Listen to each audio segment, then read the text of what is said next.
The morning sun filtered through the tall pines of Montana's Gallatin National Forest, casting dappled shadows across the forest floor. Amy Walsh pulled her navy blue fleece jacket tighter around her shoulders as she ventured farther from her family's cabin. The late September air carried a crisp chill that hinted at the approaching winter. At 24, Amy had been coming to this cabin since she was a child, but her visits had become less frequent since she'd started bartending at the Rusty Nail in Bozeman 3 years ago. This weekend getaway was a rare treat. Her parents had purchased the modest 2-bedroom cabin when Amy was just 7, and it had served as their retreat from the bustle of Bozeman ever since.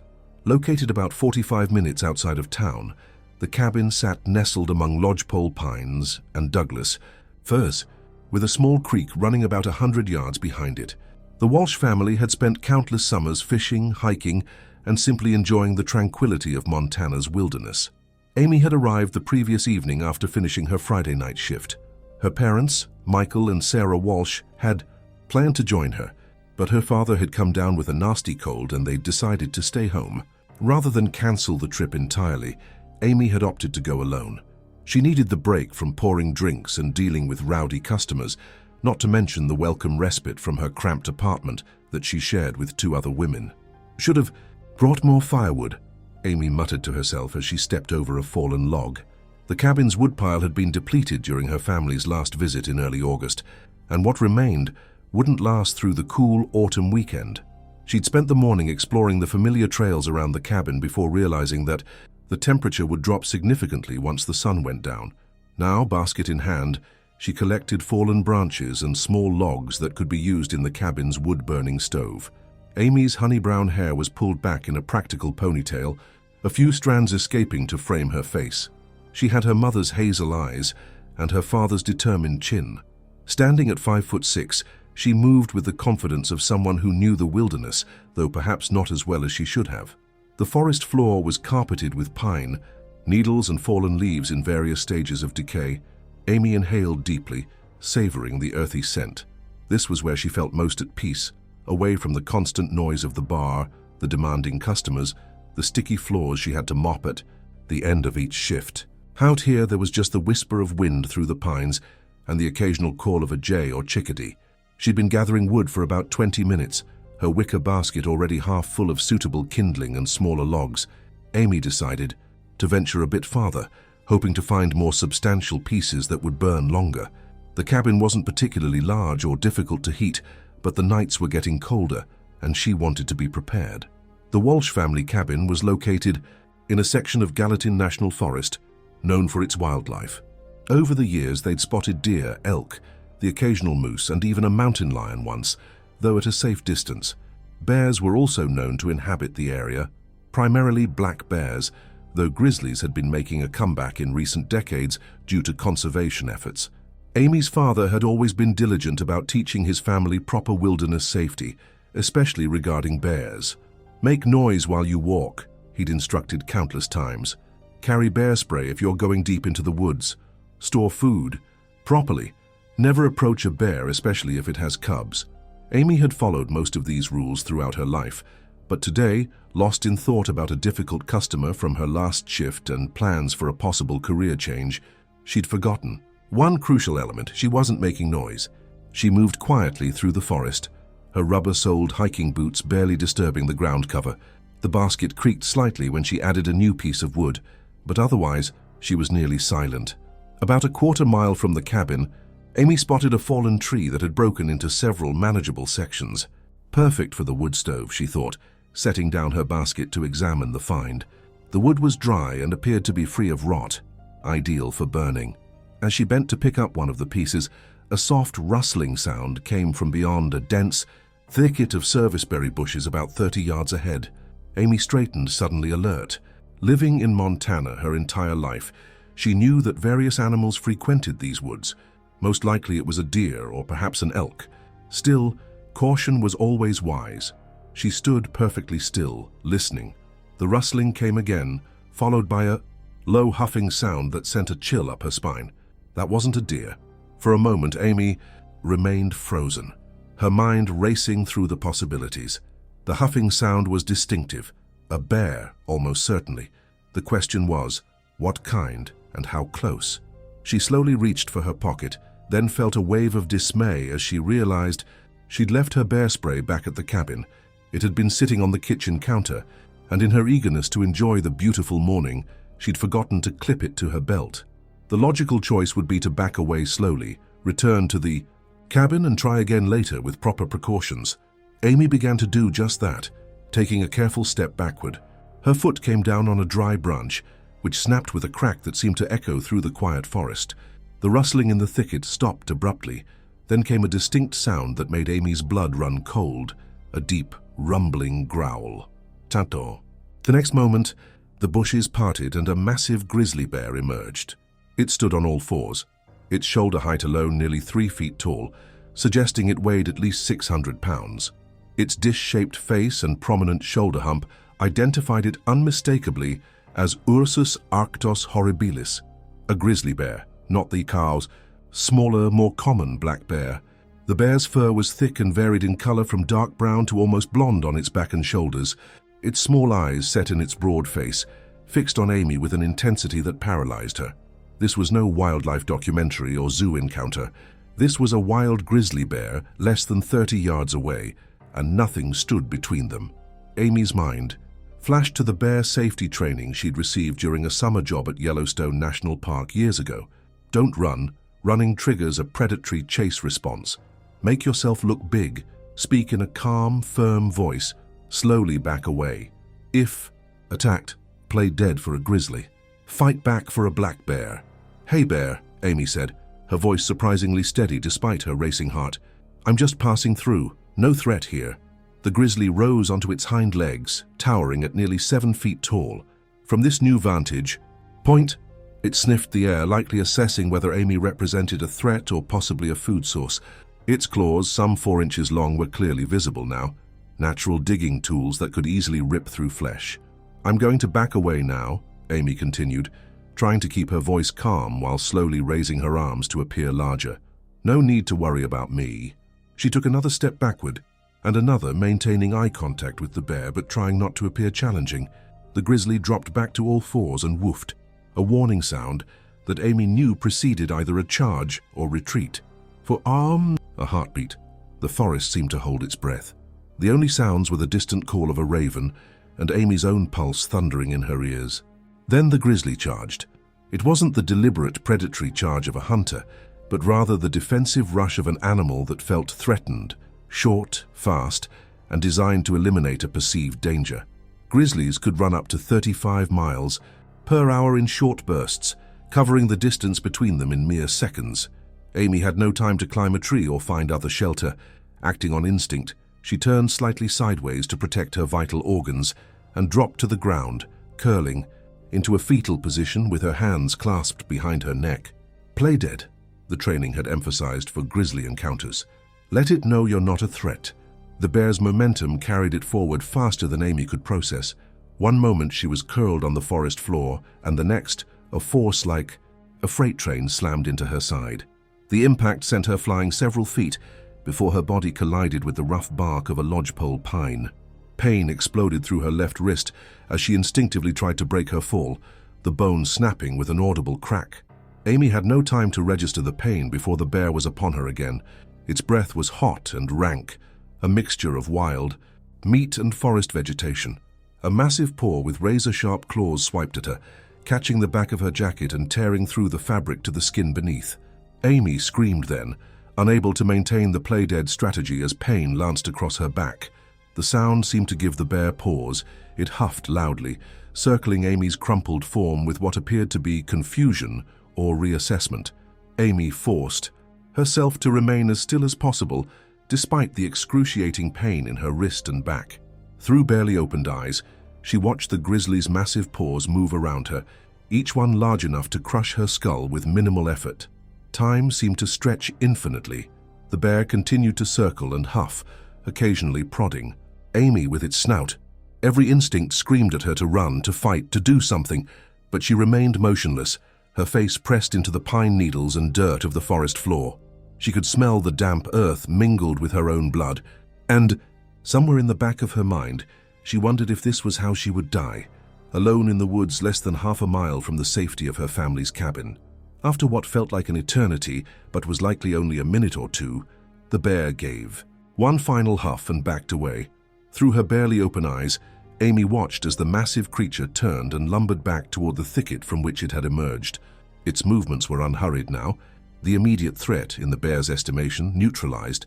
Amy remained frozen, afraid that any movement might bring the grizzly charging back. She counted slowly in her head, reaching 100 before daring to lift her head slightly.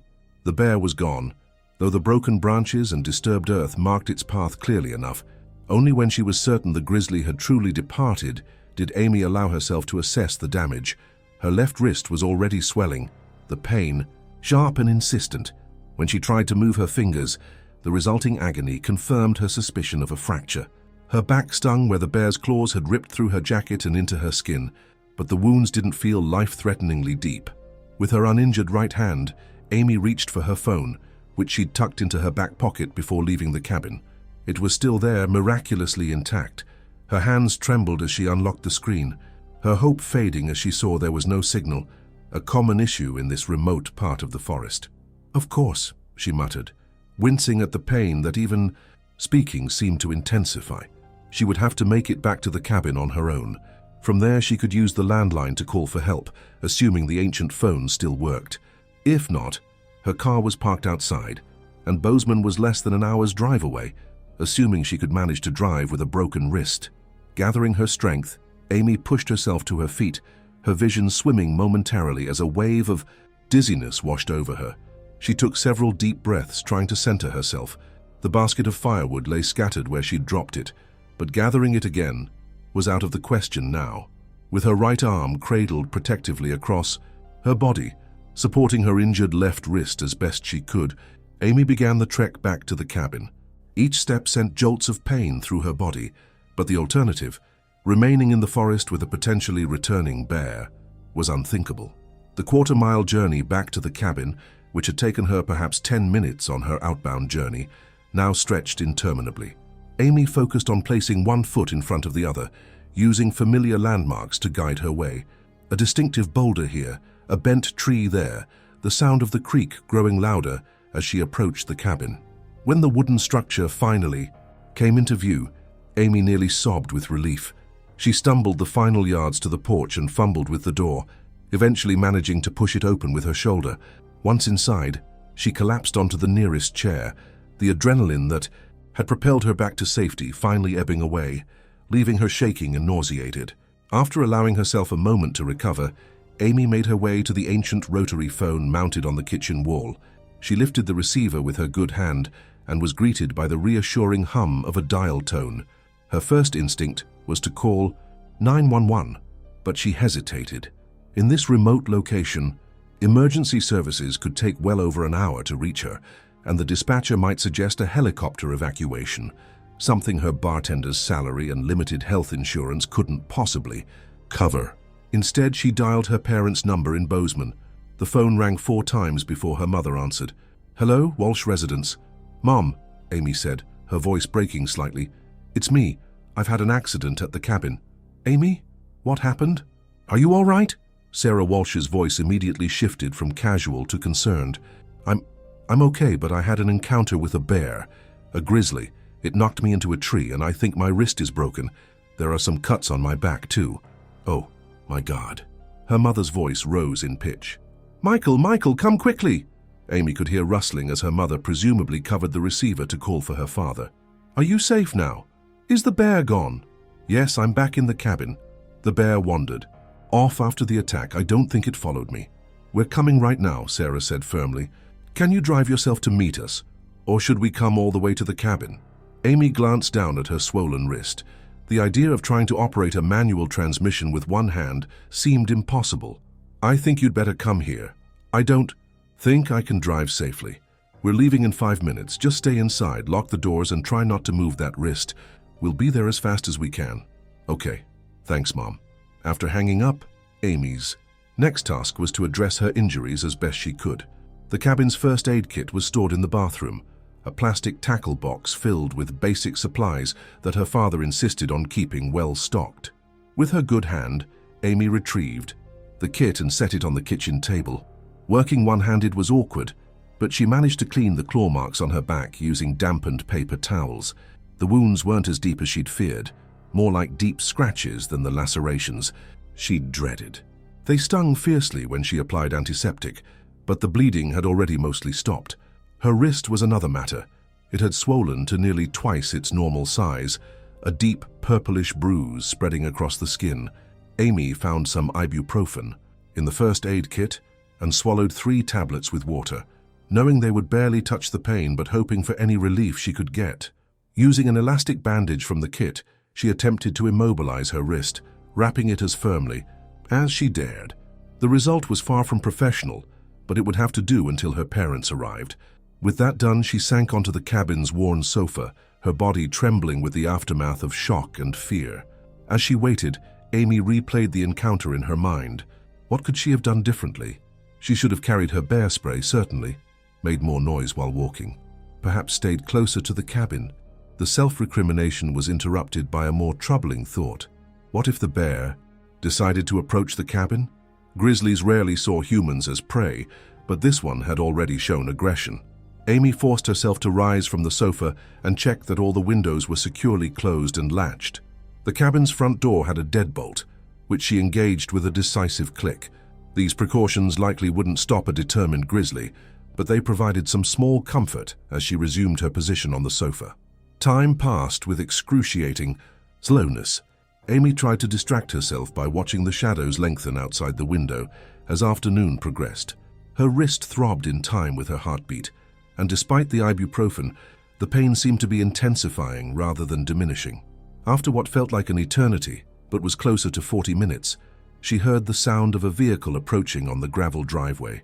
Peering cautiously through the window, she recognized her father's blue Ford F-150 truck pulling up beside her own Subaru Outback. Relief washed over her as she watched her parents exit the vehicle. Her father, Michael Walsh, moved with the purposeful stride that characterized his approach to all problems.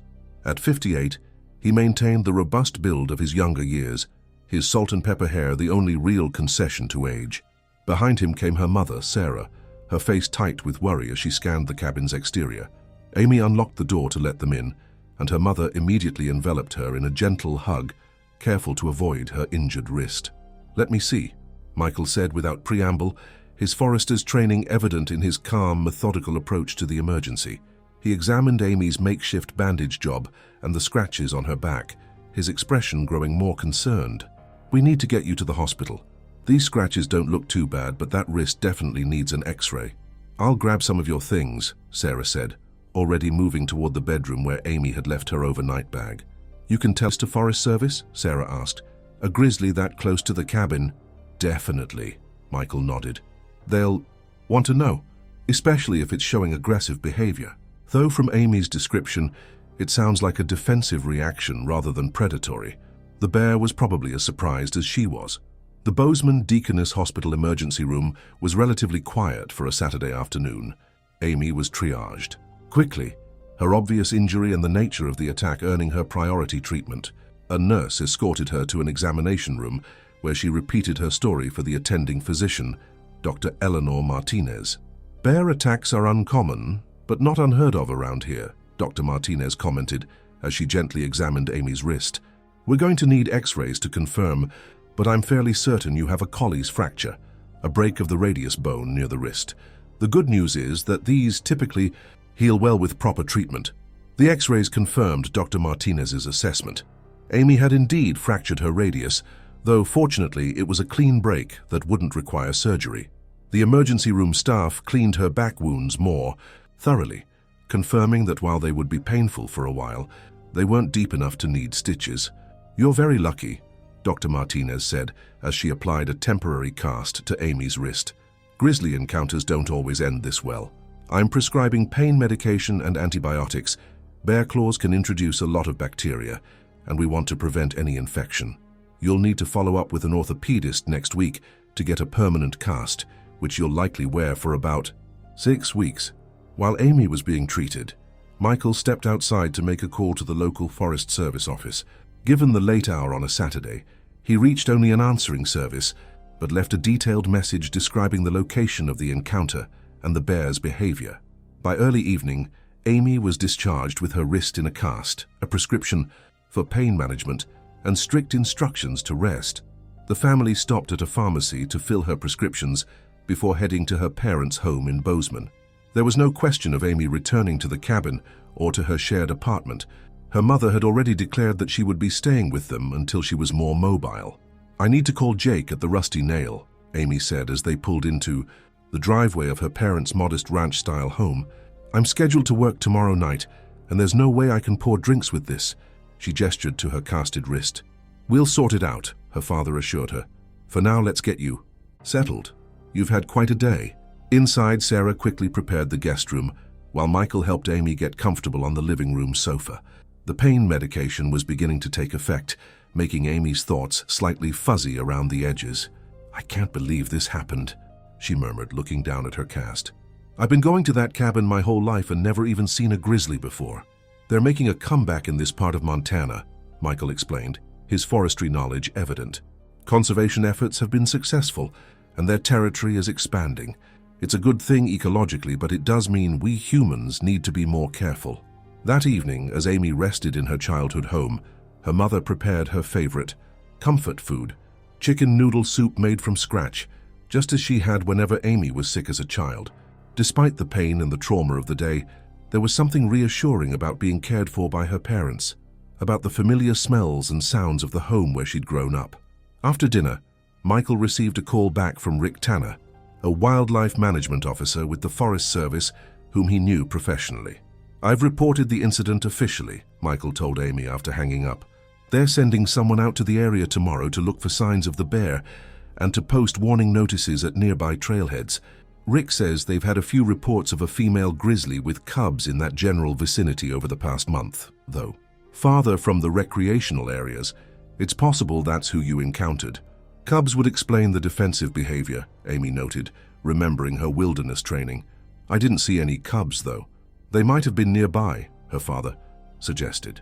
"Or this could be a different bear entirely. Either way, the Forest Service takes these incidents seriously.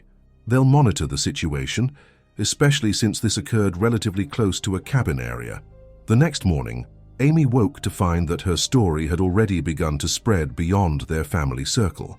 Sarah had called Amy's aunt in Missoula, who had called her cousin, who had apparently mentioned it to a friend who worked for the Bozeman Daily Chronicle. By mid-morning, a reporter named Dennis Keene had called the house, asking to speak with Amy about her harrowing wilderness encounter. "I don't know about this," Amy said hesitantly after her mother relayed the request. The pain medication had worn off, leaving her wrist throbbing and her mood subdued.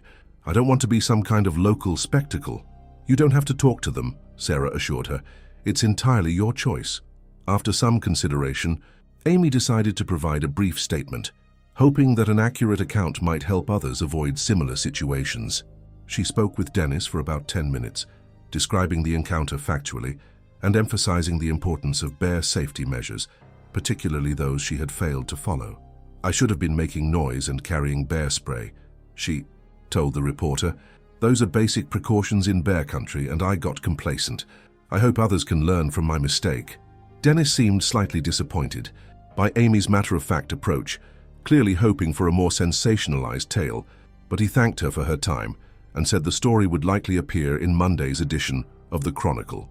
Later that day, a Forest Service ranger arrived at the Walsh home to take an official report of the incident. Ranger Melissa Carson was a no-nonsense woman in her 40s, with sun-weathered skin and alert eyes that missed nothing. She recorded Amy's account with professional detachment, occasionally asking clarifying questions about the bear's size, behavior, and exact location. "We've already sent a team to the area," Ranger Carson informed them. "They found clear evidence of the encounter, disturbed ground, blood drops, and bear tracks consistent with a female grizzly. Based on the paw prints, they estimate she weighs around 550 pounds, which matches your description." "Did they see the bear itself?" Michael asked. "No, it appears to have moved on. They found tracks leading northward, away from the cabin areas. We'll continue to monitor, but there's no immediate plan to trap or relocate unless it shows a pattern of approaching human habitations or unusual aggression." "So what happens now?" Amy asked. adjusting her position to ease the discomfort in her wrist. We've posted warning signs at trailheads within a 5-mile radius of the encounter site. We're also advising nearby cabin owners to exercise additional caution, secure food sources, and carry bear spray when outdoors, Ranger Carson explained. Your report will be filed with our Wildlife Management Division and with Montana Fish, Wildlife and Parks. It becomes part of our data on bear-human interactions in the region. Will there be any, compensation? Sarah ventured, hesitantly. The medical bills are going to be substantial. Ranger Carson's expression was sympathetic but firm. I'm afraid not. National forest lands are wild spaces, and visitors assume certain risks when entering them. The government doesn't typically provide compensation for wildlife encounters unless there's evidence of negligence on the part of the forest management, a known problem bear that wasn't addressed, for example. In this case, it appears to be a natural if unfortunate wilderness interaction. After Ranger Carson left, Amy called the Rusty Nail to explain her situation to her manager, Jake Mercer. As she expected, he was understanding about her need for time off but also concerned about covering her shifts. Take the time you need to heal, Jake told her, the background noise of the bar audible through the phone. But let me know as soon as possible when you might be able to come back, even if it's just for hosting or serving rather than bartending. We're short-staffed as it is. I should be able to work in some capacity next week, Amy assured him. The doctor said I need to keep the wrist immobilized, but I can still move around fine otherwise. The remainder of the weekend passed quietly as Amy adjusted to the limitations imposed by her injury. Simple tasks like getting dressed or washing her hair became complicated challenges requiring her mother's assistance, which was both comforting and slightly humiliating for someone who prided herself on her independence. Monday morning brought the promised article in the Bozeman Daily Chronicle. Dennis Keene had placed Amy's story in the Outdoor Mishaps column on page 7 under the headline, Local Bartender Survives Grisly Encounter in Gallatin Forest. The article was thankfully brief and mostly accurate, though it described the bear as massive and menacing and referred to Amy as having narrowly escaped death, dramatic flourishes she hadn't used in her account. Well, that's not too bad, her father commented after reading the piece over breakfast. At least they included the safety reminders. Amy nodded, though she felt a strange disconnection reading about her experience presented as a colorful local interest story. The trauma of the encounter, the terror she'd felt as the bear charged, the searing pain in her wrist, none of that came through in the neatly packaged newspaper account. Throughout the day, Amy received several calls and texts from friends and acquaintances who had seen the article. Each conversation required her to recount the experience, which became increasingly draining. By evening, she had taken to letting calls go to voicemail, promising herself she'd respond when she felt more emotionally equipped to discuss the attack again. Tuesday brought a follow-up appointment with an orthopedic specialist, Dr. Kumar, who examined her wrist and replaced the temporary cast with a more durable fiberglass one. The alignment looks good, he assured her after reviewing new x-rays. Keep it elevated when possible to reduce swelling, and we'll check progress in 3 weeks. After 6 weeks total, we should be able to remove the cast, but you'll still need physical therapy to regain full strength and mobility. Will there be permanent damage? Amy asked, voicing the concern that had been nagging at her since the attack. With this type of break and your age and general health, I expect an excellent recovery, Dr. Kumar replied. You may experience some stiffness in cold weather, and there could be some minor loss of grip strength initially, but with proper rehabilitation, most patients return to nearly full function. That afternoon, Amy's friend Zoe Henderson came by the house, bringing a ridiculous oversized teddy bear as a gift. I thought you might want a friendlier bear in your life, Zoe joked as she handed over the plush toy. Her smile faded when she saw Amy's wince at the attempted humor. Too soon. Maybe a little, Amy admitted, though she accepted the gift with her good hand. Thanks for coming by, though. I'm going stir-crazy, stuck in the house. Zoe, who worked as a wildlife photographer, was full of questions about the encounter, her professional interest in large mammals evident. Unlike the casual curiosity of other friends, her questions were specific and knowledgeable. Did it do a bluff charge? First, or was it a direct rush? Direct, as far as I could tell, Amy replied. One moment it was watching me, the next it was coming straight at me. And it just left after knocking you down? No additional aggression? It circled me for a while, sniffing and huffing. I think it was making sure I wasn't a threat anymore. Once it decided I wasn't, it wandered off. Zoe nodded thoughtfully. Classic defensive behavior. It perceived a threat, eliminated it, and moved on. Grizzlies aren't actually interested in humans as prey. They just want us out of their territory, especially if there are cubs nearby. Later, after Zoe had left, Amy found herself researching grizzly bears on her laptop. She learned that the Gallatin National Forest was part of the greater Yellowstone ecosystem, one of the few areas in the lower 48 states where grizzlies still maintained a stable population. Conservation efforts had helped the population recover from near extinction, with current estimates suggesting around 700 grizzlies in the region. She read about their diet, primarily vegetarian. Contrary to popular belief, their hibernation patterns, their remarkable intelligence, and their critical role in the ecosystem. She also read accounts of other bear attacks, some with far worse outcomes than her own. The research provided a strange comfort, contextualizing her experience within the broader relationship between humans and these powerful animals. By Wednesday, Amy felt well enough to venture outside her parents' home for something other than a medical appointment. She had lunch with another friend at a cafe downtown, where the server recognized her from the newspaper article and asked for details about the attack. Amy provided a polite but abbreviated version, increasingly uncomfortable with her minor local celebrity status. "Is this going to happen every time I go out?" she asked her friend after the server had moved on. "It'll blow over in a few days," came the reassuring response. "Bozeman's just small enough that a bear attack makes for interesting gossip, but big enough that something new will come along soon." As predicted, interest in Amy's story faded quickly. By the following Monday, a week after the newspaper article, she was able to return to the Rusty Nail for limited shifts. Jake assigned her to weekday hosting duties, which she could manage one-handed, saving the actual bartending for when her cast came off. The regular customers were curious about her injury, of course, but after explaining it a few times, Amy developed a succinct response that satisfied curiosity without inviting further questions. "Bear encounter in Gallatin. I'm fine, just waiting for this to heal," she would say, gesturing to her cast before smoothly changing the subject. 2 weeks after the attack, Michael and Sarah decided it was time to return to the cabin to check on its condition and retrieve Amy's car, which had remained parked there since the incident. Amy surprised herself by asking to accompany them. "Are you sure?" her mother asked, concern evident in her expression. "You don't have to push yourself." "I'm sure," Amy replied, though her stomach twisted nervously at the thought. "I don't want this to become some big psychological hurdle. Better to face it now." The drive to the cabin was tense, Amy's anxiety increasing as they approached the familiar turnoff from the main road.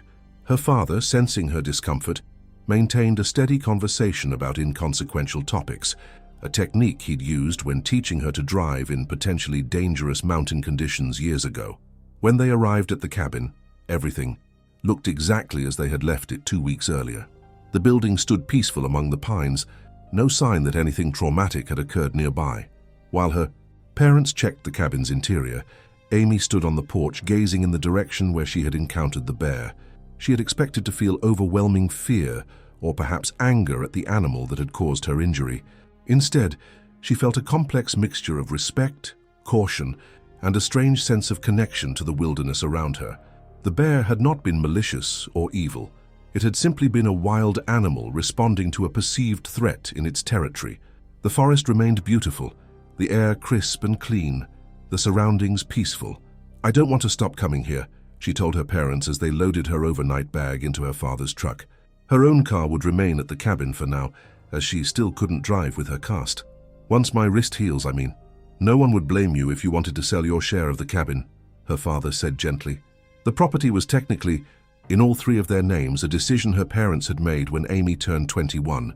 "I don't want to sell, but I think I'll buy firewood in town from now on instead of foraging," she added with a wry smile.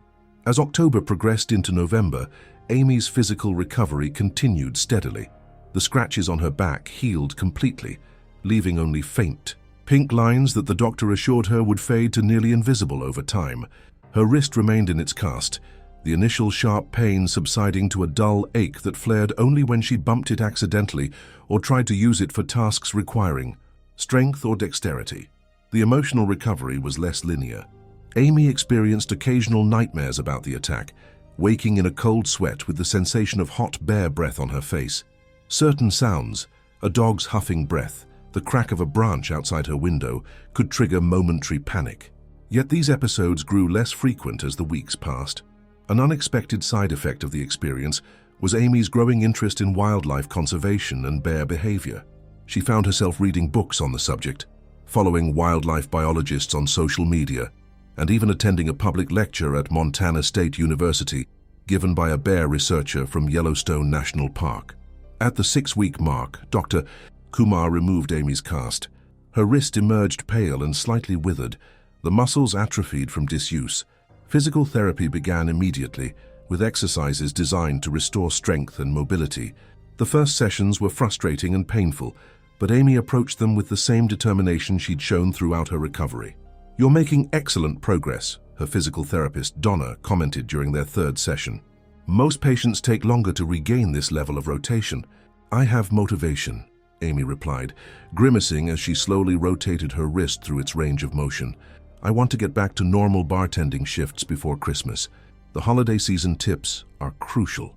By early December, Amy had indeed returned to full bartending duties at the Rusty Nail. Her wrist still ached after long shifts of shaking cocktails and opening wine bottles, but the strength was returning steadily. She had moved back to her shared apartment, resuming the independent life that had been temporarily interrupted by the bear attack. The incident had faded from local memory, replaced by more recent events: a controversial city council decision, a particularly successful season for the Montana State Bobcats football team, the usual holiday preparations. Amy occasionally encountered someone who remembered her as the bartender who got attacked by a bear, but these instances grew increasingly rare. What didn't fade was the impact the experience had on Amy's perspective, the fragility of human life against the power of nature, the importance of respecting wilderness on its own terms, the value of family support during crisis. These realizations had fundamentally shifted something in her worldview. On a crisp Sunday in mid-December, nearly 3 months after the attack, Amy drove her Subaru up to the family cabin alone. Her parents had been surprised when she announced her intention to spend a night there by herself, but they hadn't tried to dissuade her. "Just promise you'll keep your bear spray with you at all times," her father had said, handing her a new canister to replace the one she'd left behind that fateful day. "And call us when you arrive and before you leave," her mother had added, worry lines creasing her forehead. Amy had promised both, understanding their concern without sharing it. She needed this solo trip, needed to reclaim her relationship with this place that had been part of her life for so long. The cabin was cold when she arrived, and her first task was to light the wood stove. The stack of split logs beside it, purchased in town and delivered by her father the previous weekend, caught quickly, the fire bringing warmth and light to the small living space. Chanterie. Settling in, Amy zipped her jacket, clipped the bear spray canister to her belt, and stepped outside onto the porch. The December air was sharp with cold, the forest quiet under a light dusting of early snow. She stood for a long moment, listening to the subtle sounds of the wilderness, the whisper of wind through pine needles, the distant call of a bird, the occasional creak of branches bearing the weight of snow. With deliberate steps, she descended from the porch and walked the perimeter of the cabin, staying within sight of the building, but allowing herself to reconnect with the forest environment. Her breaths formed small clouds in the cold air, her boots crunching softly on the thin layer of snow. When she reached the western side of the cabin, Amy paused, gazing in the direction where she had encountered the grizzly. The landscape looked different in winter dress, the underbrush less dense, the perspective altered by bare branches and snow. The bear would be hibernating now, she knew, tucked away in a den somewhere in the vast wilderness surrounding her. "We're both survivors," she murmured to the absent animal, her words disappearing into the clear mountain air. That evening, as darkness fell, Amy sat beside the cabin window with a mug of hot chocolate, watching the forest disappear into shadows. Her wrist ached slightly from the cold, a sensation Dr. Kumar had warned might persist for years, a physical reminder of her encounter with one of nature's most powerful creatures. The experience had changed her, certainly. She was more cautious, now more aware of her surroundings, more respectful of the wilderness and its inhabitants. But it hadn't diminished her love for this place or her desire to continue being part of it. In the spring, the bears would emerge from hibernation hungry and with new cubs. The forest would green again, the cycle continuing as it had for millennia, before humans built cabins and carved trails through these woods. Amy would return, bear spray at her hip, making noise as she walked, eyes alert for movement in the underbrush, a human visitor in bear country, knowing and accepting the risks that came with that privilege. For now, though, she simply sat in the warmth of the cabin, listening to the pop and crackle of burning wood in the stove, feeling the gentle throb in her healing wrist, and knowing with quiet certainty that she belonged here still, changed, but not diminished by her brush with wild nature. Outside, the forest stood silent under the winter stars, bearing no particular memory of the brief, violent intersection of human and bear that had occurred beneath its canopy. The grizzly slept in its winter den, carrying no malice or regret for the defensive action it had taken against a perceived threat. And in the small human cabin, Amy Walsh watched the darkness and found peace in this understanding that she was just one small part of this vast, beautiful, sometimes dangerous wilderness, and that was exactly as it should be. The next morning, Amy packed her overnight bag and took one last walk around the cabin before leaving. The air was crisp and clear, the kind of winter morning that made the mountains of Montana seem impossibly beautiful. She checked that the cabin was secure, turned down the thermostat, and loaded her bag into her Subaru. As she drove back toward Bozeman, following the winding forest road, Amy reflected on the changes of the past few months. The bear attack had been traumatic, certainly, but it had also given her a new perspective on wilderness, on her own resilience, and on what she wanted from her life moving forward. She had begun researching wildlife management programs at Montana State University, considering a career change that would combine her newfound passion for conservation with practical work. The idea of leaving bartending behind for something more aligned with this new interest was increasingly appealing. Perhaps her experience could be channeled into educating others about coexisting safely with wild creatures like the grizzly that had forever altered her life's path. When Amy arrived at her parents' house for their traditional Sunday dinner, she shared her tentative plans for the future. Her father, who had worked with the Forest Service for years before retiring, was immediately supportive. Rick Tanner mentioned they're always looking for good people in wildlife education, he said, referring to his Forest Service contact. Someone with first-hand experience might be particularly effective. Do you really want to spend your career reminding tourists not to feed the bears? Her mother asked, her tone skeptical, but not dismissive. It would be more than that, Amy replied, her voice growing animated. It's about helping people understand that we're sharing the wilderness with these animals, not just visiting a zoo, that respecting their space and behavior isn't just for our safety, but for their survival too. As they sat around the dinner table, discussing possibilities and challenges, Amy felt a sense of purpose that had been lacking in her life before the attack. The bear that had knocked her into a tree, fracturing her wrist and leaving scars on her back, had inadvertently opened a door to a new chapter in her life. I think it's a wonderful idea, her father said finally, raising his glass in a small toast. To new beginnings. To respectful coexistence, Amy added, touching her glass to his, her once injured wrist now strong enough for such simple gestures. Outside, winter settled more deeply over Montana's wild spaces. In a remote den somewhere in the vast expanse of Gallatin National Forest, a grizzly bear slumbered through the cold months, unaware of its role in a human story of transformation. Come spring, both would emerge into a new season. The bear to forage and perhaps raise cubs, Amy to begin a journey toward becoming a steward and interpreter of the wilderness they shared. And if their paths ever crossed again, she would be prepared, respectful, cautious, and understanding that this was and always had been bear country. Now let's move on to the story of the next survivor. The morning sun crept through the ponderosa pines of Arizona's Apache Sitgreaves National Forest, casting long shadows across the construction site where Javier Morales and his crew had been working for the past 3 weeks. At 47, Javier's once jet-black hair now carried streaks of silver, particularly at his temples, evidence of 2 decades spent as a construction foreman. He'd overseen projects across 4 states, but this job, building an expanded visitor center for the Forest Service, ranked among his favorites, Something about the clean mountain air and the rhythm of work against the backdrop of wilderness felt right to him. Javier stepped out of the site trailer, clipboard in hand, and surveyed the day's progress. The foundation had been poured last week, and now the framing was going up at a steady pace. His crew of 12 men moved with practiced efficiency, the sound of hammers and saws blending with occasional shouts and laughter. The Forest Service had commissioned the new center to accommodate increasing tourism, part of a broader infrastructure improvement project throughout the southwestern forests. "Hey, boss," called Marco, a lanky 20-something who'd been with Javier's crew for just under a year. "The lumber delivery's running late." Guy called and said something about road construction on the highway. Javier nodded, making a note on his clipboard. "Not much we can do about that. Let's focus on what we've got until it arrives. Tell the guys to finish the east wall framing, then we'll break for lunch."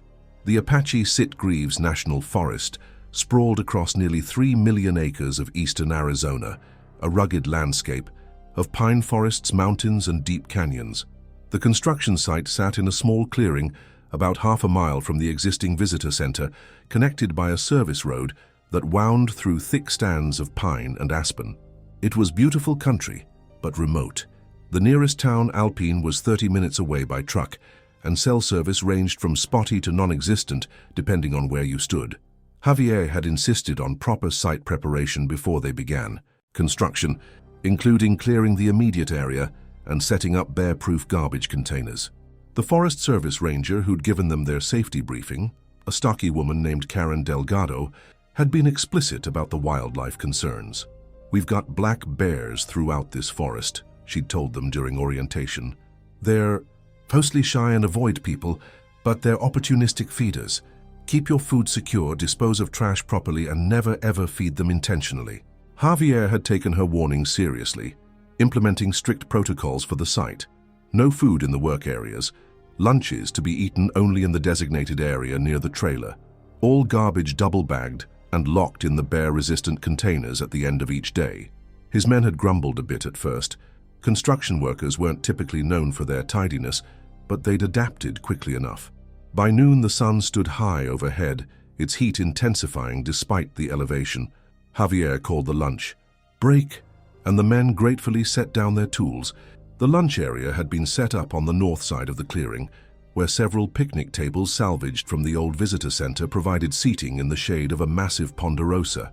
The men retrieved lunch coolers from their trucks and gathered around the tables, the conversation turning from work to weekend plans and family updates. Javier sat at the end of one table, unwrapping the burrito his wife Elena had packed him that morning. 23 years of marriage, and she still remembered exactly how he liked his lunch. Carne asada with just the right amount of her homemade salsa, neither too mild nor tongue-scorching. He took a satisfying bite and glanced at his phone. No service as usual. He'd have to wait until they headed back to Alpine that evening to call Elena and check on their youngest daughter's college applications. Miguel, the crew's electrician, was in the middle of a story about his son's Little League game when Javier noticed a stillness settling over the forest. The constant background chorus of birds had suddenly gone quiet. He set down his burrito, a prickle of unease traveling up his spine. 20 years in construction had taught him to trust his instincts about when something wasn't right. "Hold up," he said, cutting off Miguel's tale of his son's home run. The men fell silent, picking up on the tension in their foreman's voice. That's when they heard it, a rustling sound from the underbrush at the edge of the clearing, about 50 yards from the lunch area. Javier stood slowly, eyes fixed on the tree line. For a moment, nothing moved. Then, emerging from between two young aspens, a black bear stepped into the partial sunlight. It wasn't particularly large as bears go. Javier would later estimate it to be around 250 pounds, but its presence commanded immediate attention. Its fur was glossy black with a brownish muzzle, and it moved with surprising grace for an animal of its size. The bear paused, nose raised, clearly catching their scent on the breeze. "Nobody move," Javier said quietly. "Stay calm." The men froze, lunch forgotten. Javier recalled the ranger's instructions. "Don't run, don't turn your back, speak in a calm voice. Appear as large as possible if the bear approaches." The bear seemed to be assessing the situation, its small eyes taking in the group of humans, its nose working overtime to process the mingled smells of men and food. For what felt like an eternity, but was probably only 30 seconds, bear and humans observed each other across the clearing. Then the animal dropped to all fours and began ambling in their direction, not aggressively but with clear purpose. "It's heading straight for us," whispered Marco, his voice tight with fear. "It smells our food," Javier responded, keeping his voice low and steady. Everyone back away slowly toward the trailer. No sudden movements. The men began to edge backward, nobody wanting to be the first to turn away from the approaching bear. Javier stayed at the front of the group, mentally calculating distances and options. The bear continued its approach, picking up speed slightly as it committed to investigating the source of the food smells. When the bear was about 30 yards away, its demeanor shifted. It huffed loudly and broke into a shambling trot, then a full charge directly toward them. The peaceful encounter was transforming into something far more dangerous. "Get to the trailer," Javier shouted, abandoning quietness for urgency. The men broke into motion, some running immediately for the metal safety of the site trailer, others backing away more slowly, uncertain. Javier reached for the nearest object, his stainless steel thermos, and hurled it toward the charging bear. The container hit the ground in front of the animal with a loud clang, momentarily startling it. The bear paused its charge, pawing at the strange object. That brief hesitation gave the crew precious seconds. Most of them were already sprinting for the trailer, but Javier saw that Miguel had frozen in place, seemingly paralyzed by fear. Javier lunged toward him, grabbing his arm. "Move, Miguel, now!" The electrician snapped out of his trance and began to run. Javier followed, but in his haste, his boot caught on an exposed tree root. He pitched forward, twisting awkwardly to avoid a full faceplant. A sharp pain shot through his right ankle as he fell, and he knew immediately he'd injured himself. He scrambled to his feet anyway, putting weight on the injured ankle and wincing at the stabbing pain. The bear had recovered from its surprise and was moving forward again, now focusing directly on Javier, who was the closest human, and clearly injured. Javier managed a limping run, but he knew he couldn't outpace the bear. The trailer was still 20 yards away, too far. Making a split-second decision, he veered toward a half-finished storage shed to his right. The structure had only 2 walls completed, but they were solidly framed with 204s. Javier ducked behind one wall just as the bear reached the area. He pressed his back against the lumber, breathing heavily, aware of the bear's huffing breaths. Nearby, a sudden crash told him the bear had knocked over one of the picnic tables. Javier risked a glance around the wall. The bear was standing amid the scattered lunches, already tearing into someone's cooler. For a moment, Javier thought the immediate danger might have passed. The bear had found food and might be satisfied with that. Then Marco, who had reached the trailer but apparently noticed Javier wasn't with them, shouted from the trailer door, "Javier, get in here, man!" The bear's head snapped up at the sound, and it swiveled in Javier's direction. Their eyes met, and Javier felt a cold wave of fear wash over him. He'd seen enough nature documentaries to recognize predatory intent when he saw it. The bear dropped the food and charged directly toward Javier's position. With no time to run, on his injured ankle, Javier grabbed a nearby hammer and prepared to defend himself. As the bear rounded the wall, Javier swung the hammer with all his strength, connecting with the bear's shoulder. The animal roared in pain and fury, swinging a massive paw that caught Javier across the chest. The impact sent him sprawling backward, his shirt torn and blood immediately welling from 4 parallel gashes. The pain was intense, but adrenaline kept Javier moving. He scrambled backward as the bear advanced, looking desperately for anything to use as a weapon or barrier. His hand closed around a piece of rebar, and he swung it wildly as the bear lunged again. The metal rod connected with the bear's muzzle, drawing blood and eliciting another roar of rage. Javier could hear shouting from the direction of the trailer, but it seemed distant and unimportant compared to the immediate threat looming over him. The bear reared up on its hind legs, standing nearly 6 feet tall, and Javier knew with terrible certainty that his chances of survival were diminishing rapidly. As the bear came down toward him, Javier rolled sideways, feeling claws tear through the back of his shirt and scrape along his shoulder blade. He cried out in pain, but kept moving, managing to get to his feet despite the agony in his ankle. He limped desperately toward a stack of plywood sheets about 10 yards away, hoping to put something solid between himself and the bear. He almost made it. He was within arm's reach of the plywood when he felt an immense weight slam into his back, driving him face first into the dirt. The bear was on top of him, its hot breath on his neck, its weight crushing the air from his lungs. Javier tucked his head down, trying to protect his neck. Another fragment of knowledge from some half-remembered wilderness survival article. The bear's jaws closed on his left shoulder, teeth sinking through fabric and flesh. The pain was blinding, overwhelming. Javier screamed, a primal sound that tore from deep in his chest. In desperation, he jabbed his elbow backward, somehow connecting with the bear's eye or nose. The animal released its grip momentarily, and Javier seized the opportunity to roll sideways out from under its weight. His vision blurring from pain and blood loss, Javier saw the bear reorient itself for another attack. Then, suddenly, a deafening noise split the air, the sound of a truck horn blaring continuously. Someone from the crew had driven one of the pickup trucks directly toward them, laying on the horn. The bear hesitated, clearly startled by the noise and the approaching vehicle. The pickup skidded to a stop about 15 feet away, and the driver, Javier recognized Diego, one of the younger crew members, leaned on the horn again. The bear huffed in agitation, torn between finishing its attack on Javier and retreating from this new, loud threat. After what seemed like an eternity, but was probably only seconds, the bear made its decision. With a final huff, it turned and loped back toward the forest edge, disappearing into the underbrush as quickly as it had emerged. Javier collapsed onto his back, the world spinning around him.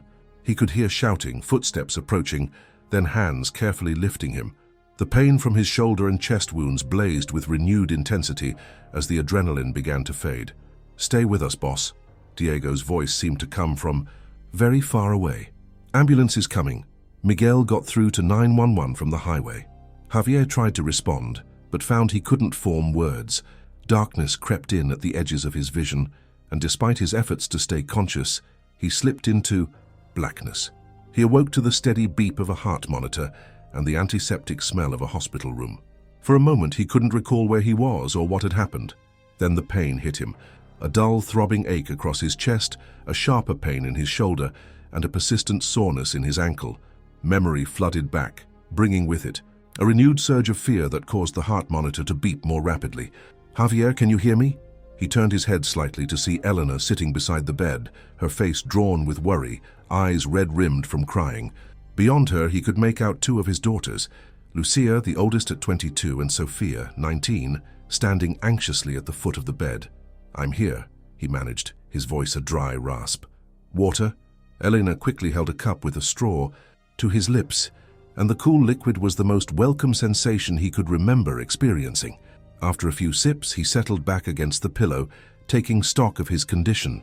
His chest and left shoulder were heavily bandaged. His right ankle was elevated and wrapped. Various tubes and wires connected him to bags of fluid and monitoring equipment. "Where am I?" he asked. "Show Medical Center," Elena replied, referring to the largest hospital in Arizona's White Mountains region. Teeth penetrated deeply into the muscle. "We've cleaned and repaired the damage as best we can, but you'll likely have some permanent impairment in that shoulder." She continued her assessment, explaining that his ankle was a grade 2 sprain that would require several weeks of rest and physical therapy.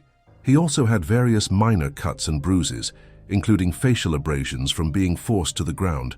All told, he was looking at a minimum 4-week recovery period before he could even consider returning to light duty. "We've started you on a strong course of antibiotics," Dr. Patterson added.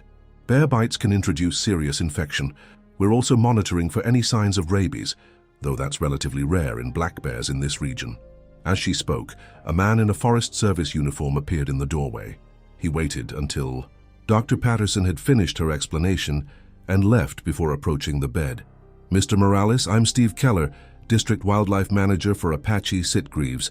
He was a weathered man in his 50s, with a salt and pepper beard and the deeply tanned skin of someone who spent most of his time outdoors. "I was hoping I could ask you a few questions about the incident when you're feeling up to it." Elena looked like she wanted to object, but Javier nodded. "Now is fine. I'm awake and it's all still fresh." Keller pulled up a chair and took out a small notebook.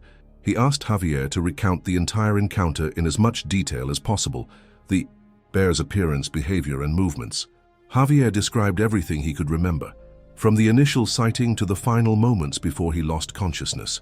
"You said it was a black bear, definitely," Keller asked. Not a brown or grizzly? Definitely black, Javier confirmed. Solid black coat, brownish muzzle, nowhere near as big as a grizzly. Keller nodded, making notes. Any unusual behavior before it charged? Did it seem sick or injured in any way? Javier thought back. No, it seemed healthy, normal movement, it was just determined. Once it smelled our food, it came straight for the lunch area. That's consistent with a black bear following its, toes, Keller said. They have an incredible sense of smell, can detect food from over a mile away. This time of year, they're especially hungry, building up fat reserves after winter. He asked several more questions about the specifics of the attack, nodding occasionally and making notes. Finally, he closed his notebook and leaned forward slightly. Mr. Morales, I want to be straightforward with you. We'll certainly investigate this incident, but locating and identifying the specific bear responsible will be extremely difficult, if not impossible. Black bears have large territories, and there are numerous bears in that region of the forest. So nothing will happen. That bear just gets to go on its way after nearly killing me? Javier couldn't keep the edge from his voice. Keller sighed. I understand your frustration, but the reality is that the bear was behaving according to its nature, investigating a food source in its territory. The protocol for removing a bear typically involves repeat incidents or bears that have become habituated to human food sources. A single encounter, even a serious one like yours, doesn't usually warrant a removal operation. Elena spoke up, her voice tight with controlled anger. So you're saying because it only attacked one person, my husband, nothing will be done? I'm saying we'll file the report and increase patrols in that area, Keller replied evenly. We'll also conduct a thorough safety review of the construction site protocols, but unless this same bear demonstrates a pattern of aggressive behavior, our resources are better focused on prevention rather than tracking efforts. Javier could see the logic, even through his own frustration. The forest was vast.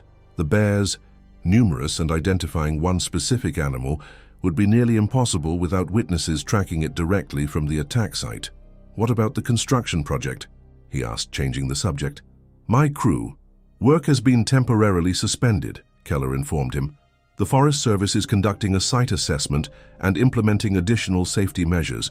Your company's project manager has been notified and is coordinating with our office. After Keller left, promising to follow up with any developments, a heavy silence fell over the hospital room. Elena held Javier's hand gently, careful to avoid disturbing the IV line. I could have lost you, she said finally, her voice barely above a whisper. When Marco called me, when he said you'd been attacked by a bear. She couldn't continue, tears spilling down her cheeks. Javier squeezed her hand weakly. But you didn't lose me. I'm right here, and I'm going to be fine. He didn't entirely believe it himself. The pain and the memory of those terrifying moments were too fresh, but he needed to reassure her, and perhaps himself as well. The next 2 days passed in a blur of medical checks, pain medication adjustments, and brief visits from his crew members. The local newspaper sent a reporter who seemed more interested in sensationalizing the story than accurately reporting what had happened. Javier gave a brief statement, emphasizing that the bear had been attracted by food smells and that proper safety protocols were essential in bear country. By the 3rd day, Dr. Patterson deemed him stable enough for discharge, though she insisted on an additional week of rest at home before beginning physical therapy for his ankle and shoulder. The wounds on his chest were healing well, she reported, but the shoulder injury would require careful monitoring and rehabilitation. Elena drove him home to their ranch-style house on the outskirts of Alpine, a home they'd purchased 5 years earlier when Javier's company had begun taking on more projects in eastern Arizona. Their 2 youngest daughters, Sophia and Isabella, had prepared the house for his return, setting up a makeshift bedroom in the den so he wouldn't have to navigate the stairs to the master bedroom. The first night home was difficult. Despite the pain medication, Javier found himself unable to sleep, his mind replaying the attack whenever he closed his eyes. He could still feel the bear's weight on his back, still smell its wild, musky odor, still hear its huffing breaths. Around 3 a.m., he carefully maneuvered himself out of bed and limped to the kitchen, where he sat at the table with a glass of water, staring out at the darkness beyond the window. Elena found him there an hour later, having noticed his absence. From the den, she didn't say anything, just sat beside him and placed her hand over his. They remained that way until dawn began to lighten the eastern sky. Over the following days, Javier's physical recovery progressed steadily. The stitches in his chest itched as the wounds healed. His ankle improved enough that he could walk short distances without crutches. The shoulder remained problematic, painful and stiff, with a limited range of motion that worried him. As a foreman, he needed to be physically capable on job sites. The possibility of permanent impairment loomed like a shadow in his thoughts. A week after the attack, Ranger Keller visited the house, bringing an official incident report for Javier to review and sign. As expected, the report concluded that the bear had been attracted by food odors and had responded with natural defensive aggression when confronted. No specific action would be taken regarding the bear, though the Forest Service had posted additional warning signs in the area and conducted educational outreach with other work crews and campers in the vicinity. "Has anyone else reported seeing it?" Javier asked as he signed the form. Keller shook his head. "No confirmed sightings matching your description. As I mentioned, they move around a lot, especially this time of year." After Keller left, Javier sat on the back porch, staring at the distant outline of the mountains where the forest began. The bear was still out there, going about its bear life, perhaps already forgetting the encounter that had so dramatically altered Javier's existence. There was something both unsettling and strangely humbling about that thought. His phone buzzed with a text message from Russ Campbell, the company owner. "Got a minute to talk?" Javier called him back immediately. After a brief exchange about his recovery progress, Russ got to the point. "The Forest Service has cleared us to resume work on the visitor center," he said. "They've implemented some additional safety requirements, bear-proof food lockers, better fencing around the site, daily ranger patrols. They want us back on schedule as soon as possible." "That's good," Javier replied, feeling a complicated mix of emotions. "The crew needs the work." "The thing is, Javier," Russ hesitated, "I need to make a decision about the foreman position.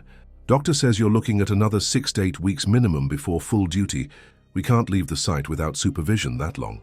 Javier had been expecting this conversation, but it still stung. "You're bringing in someone else."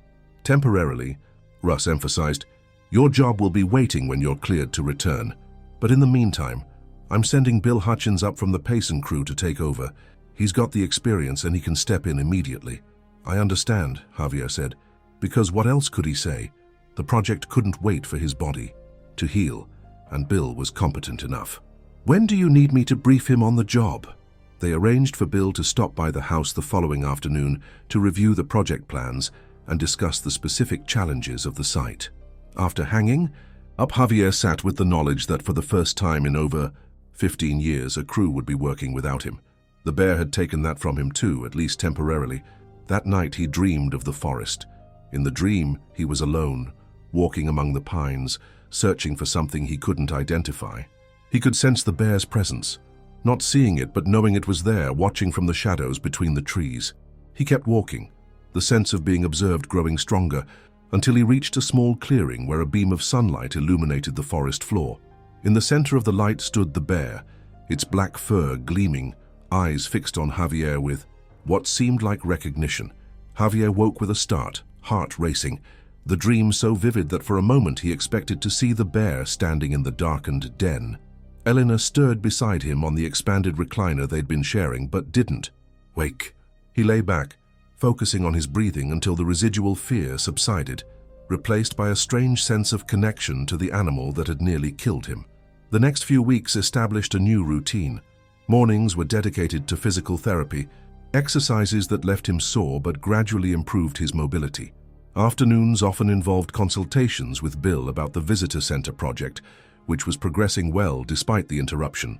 Evenings were family time, though Javier frequently found himself distracted, his mind returning to the forest and the attack. Elena noticed his preoccupation. One evening after the girls had gone to bed, she sat beside him on the porch swing that had become his favorite thinking spot. "You're not really here with us," she said gently. "Your body is healing, but your mind is still out there in the woods with that bear." Javier couldn't deny it. "I can't stop thinking about it. Not just the attack, but everything. The forest, the bear, what it all means." "What do you think it means?" she asked, genuinely curious. He struggled to articulate the thoughts that had been forming over the weeks of recovery. "I've spent my whole career building things, changing natural spaces into something different, and I never really thought about what was there before, what we might be displacing." He gestured toward his shoulder, where the bear's teeth had left marks that would become permanent scars. Maybe this was a reminder that we're not the only ones with a claim to these places. Elena was silent for a moment. That's a generous way to look at something that nearly killed you. I'm not saying the bear was right to attack me, Javier clarified. I'm just trying to make some sense of it all. 4 weeks after the attack, Dr. Patterson cleared Javier for limited return to work. Desk duty only, no lifting, no extended time on his feet. His ankle had healed well, but the shoulder remained problematic. The muscle damage had been significant, and despite diligent physical therapy, he still couldn't raise his left arm above shoulder height without considerable pain. Russ assigned him to the company office in Alpine, where he could handle scheduling, supply ordering, and permit coordination for various projects. It wasn't the hands-on work Javier preferred, but it kept him connected to the company and provided a welcome relief from the isolation of recovery. The visitor center project was nearing completion, with only interior finishing work remaining. Bill had done a good job stepping in, maintaining the schedule despite the disruption and new safety protocols. No further bear sightings had been reported at the site, though Ranger Keller mentioned increased bear activity throughout the forest that season, likely due to drought conditions affecting food sources. On a clear Saturday in late July, 6 weeks after the attack, Javier drove to the visitor center site. He hadn't been back since that day, and something pulled him there. A need for closure, perhaps, or simply curiosity about how the project had turned out. Eleanor had offered to accompany him, concerned about how he might react, but he insisted on going alone. The site looked dramatically different. The visitor center was fully framed and roofed with exterior siding completed and windows installed. The area around the building had been landscaped with native plants, and a stone pathway led from the parking area to the entrance. A tall fence now encircled the construction zone, with warning signs about wildlife prominently displayed. Javier parked and sat in his truck for several minutes, steeling himself for the flood of memories he knew would come. Finally, he stepped out and walked slowly toward the building, his eyes drawn to the area where the picnic tables had been, where the bear had first appeared. That space was now partially covered by an extension of the parking lot. The forest edge pushed back another 20 feet through clearing. He stood at the approximate spot where he'd fallen, where the bear's weight had driven him into the dirt. Nothing marked the location. No bloodstains, no memorial, no sign that a man had nearly died there. Nature and construction had erased all physical evidence of the encounter. Only the scars on his body and the lingering stiffness in his shoulder remained. As proof, movement at the forest edge caught his eye. For a heart-stopping moment, Javier thought it might be the bear returning, and his body tensed instinctively. Instead, a Forest Service ranger emerged from the trees, Karen Delgado, the same ranger who had given their initial safety briefing. She noticed him immediately and walked over, recognition dawning on her face. "Mr. Morales, I heard you were recovering. Good to see you up and about." They shook hands, and Javier found himself recounting elements of his recovery, showing her the still visible scars on his forearm from one of the bear's swipes. She listened attentively, then gestured toward the visitor center. "The building looks great. Your crew did excellent work even with the interruption." "They're good men," Javier agreed. "They know their jobs." Karen seemed to sense his underlying purpose in visiting the site. "First time back since it happened?" He nodded. "Needed to see it. I don't know, make it real again. Sometimes it feels like a dream." "That's normal after trauma," she said. "Your brain tries to file it away as something that didn't actually happen, because that's easier to handle. Have you seen it? The bear?" The question escaped before he could consider whether he really wanted to know the answer. Karen shook her head. "Not one matching your description, no, but that doesn't mean much. Bears can range over 50 square miles of territory. It could be anywhere in the forest by now." Javier looked toward the tree line, half expecting to see a black shape moving among the pines. "I dream about it sometimes. Not the attack necessarily, just the bear watching me, like it's waiting for something." Karen didn't respond immediately, and when she did, her voice carried a note of understanding that surprised him. "Bears have lived in these mountains for thousands of years. They were here long before us, and they'll probably be here long after. We're just passing through their home in the grand scheme of things." The sentiment echoed Javier's own thoughts so closely that he found himself nodding. "That's exactly it. I keep thinking about how I've spent my career building human spaces. in natural places without really considering what was there first. That doesn't mean you deserved what happened, Karen said firmly.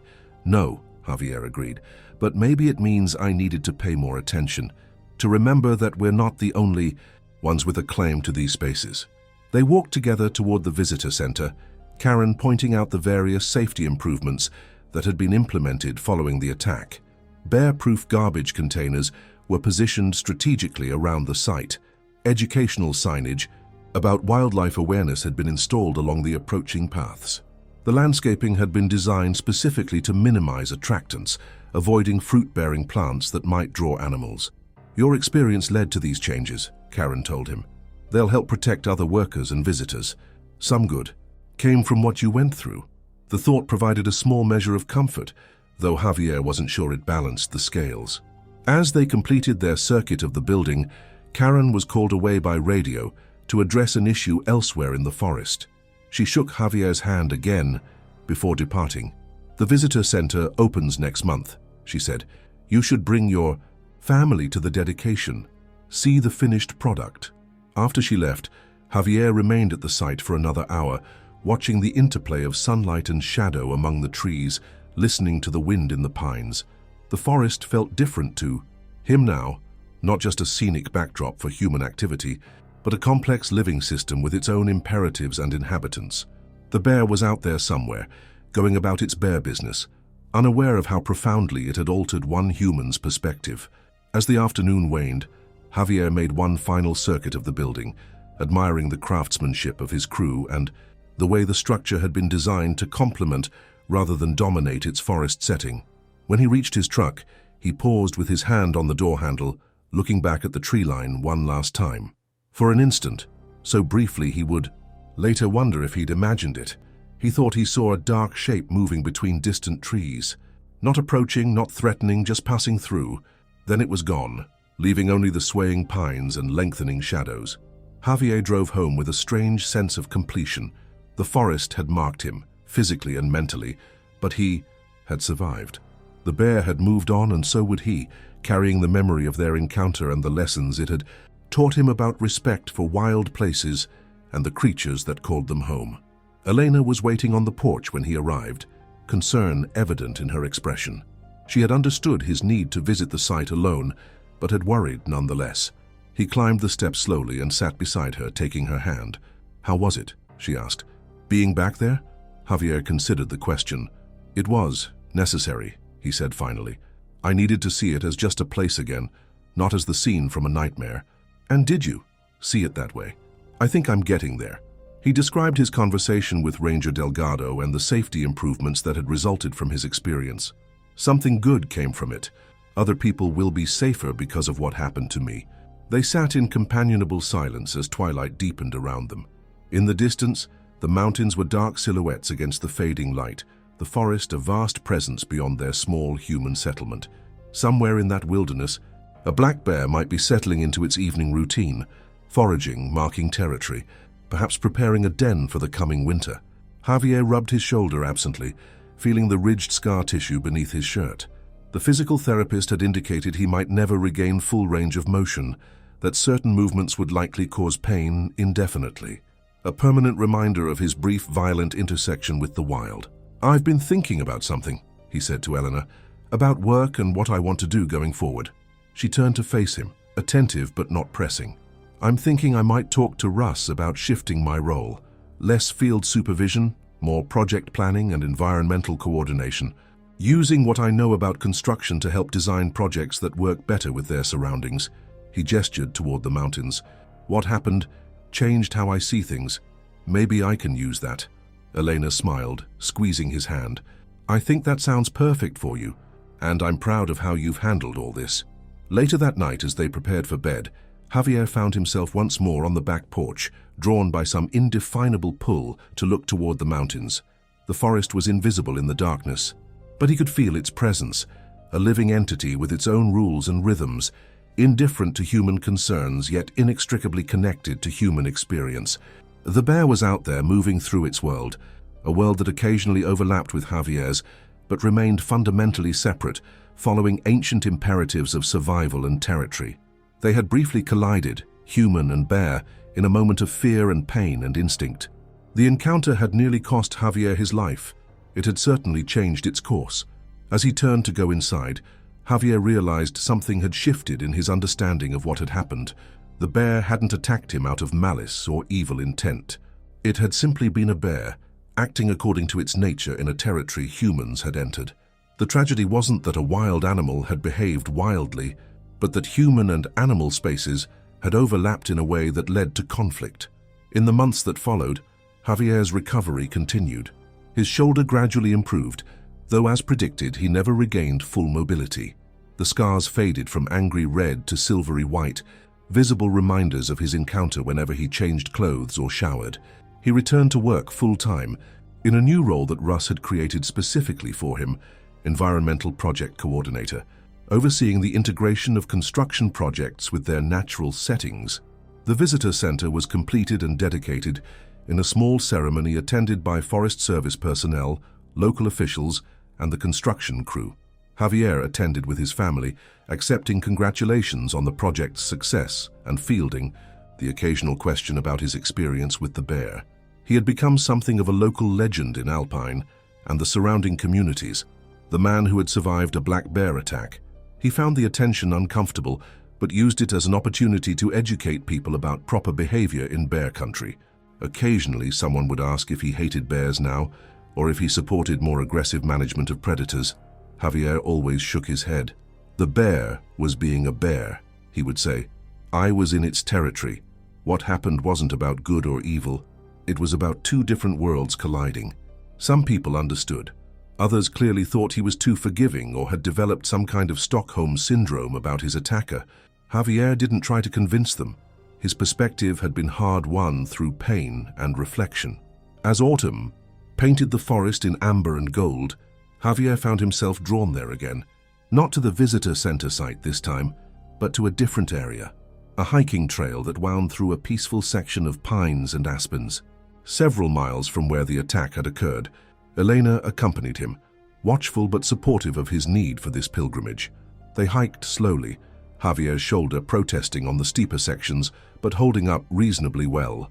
Around midday, they reached a small clearing with a view of the distant mountains.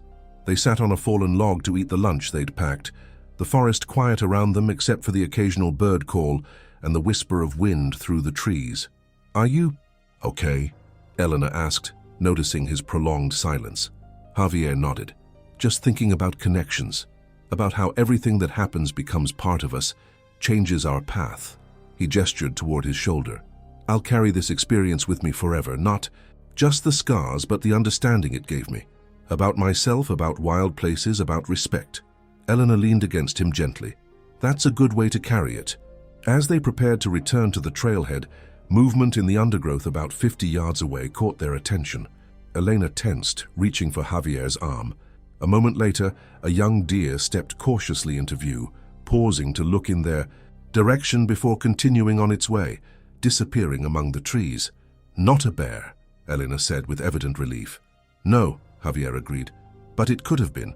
This is their home too. They hiked back in companionable silence, the forest around them alive with the subtle movements of its inhabitants, most unseen, all going about their lives, according to patterns established long before humans had built cities or visitor centers or hiking trails. Javier moved through this space differently now, more aware of his status as a guest, more attuned to the complex web of life surrounding the narrow human path. That night, he dreamed of the bear again, not attacking this time, but moving through a sunlit forest, powerful and purposeful, belonging perfectly to its world. In the dream, Javier watched from a distance, neither afraid nor angry, simply observant. The bear paused once, looking in his direction with what seemed like recognition, then continued on its way, disappearing into the dappled shadows of the pines, two lives that had briefly, violently intersected, now proceeding along their separate paths, each forever changed by the encounter. In the morning, Javier woke to find his shoulder aching, as it often did when rain was approaching. He stood at the bedroom window, looking toward the mountains where dark clouds were gathering above the forest. The pain was a reminder, a connection to an experience that had nearly killed him, but had also, in some strange way, revealed a deeper, understanding of his place in the natural world. He would carry that understanding, along with his scars, for the rest of his life, a hard-earned wisdom about the true weight of the forest and all that dwelled within it. Now let's move on to the story of the next survivor. The morning air carried the crisp scent of spruce and glacial water as Ron Harris loaded his gear into the bed of his weathered Ford F-150. At 63, his movements were deliberate but efficient, the product of decades spent rising before dawn to chase fish. His ritual remained unchanged: coffee from a thermos that had accompanied him to countless riverbanks, a quick check of his fly boxes, and the careful assembly of his prized sage rod. The truck's engine grumbled to life, a sound as familiar to Ron as his own heartbeat. The dashboard clock read 4:17 a.m. Perfect timing. The drive to his favorite spot on the Kenai would take just under an hour, putting him at the water's edge as the first hint of daylight filtered through the Alaskan wilderness. This early in the season, late May, he'd likely have the stretch to himself, a rare privilege during Alaska's brief but intense fishing season. Ron tuned the radio to KBBI Homer, catching the tail end of the marine forecast. Southeast winds 5 to 10 knots, visibility unlimited. The weatherman's voice crackled through speakers that had long ago lost their crispness. Temperature reaching 58 degrees with scattered clouds. Good fishing weather, Ron thought, drumming his fingers on the steering wheel. The Soldotna Bridge faded in his rearview mirror as he headed east toward the less trafficked waters. Tourism wouldn't hit its stride for another few weeks, leaving the river to locals and the handful of dedicated anglers who knew May offered some of the best action for rainbow trout and the early-run Chinook. Retirement had given Ron the freedom to fish whenever the mood struck, which was nearly every day the weather permitted. After 41 years maintaining equipment at the North Slope oil fields, he'd earned these peaceful mornings.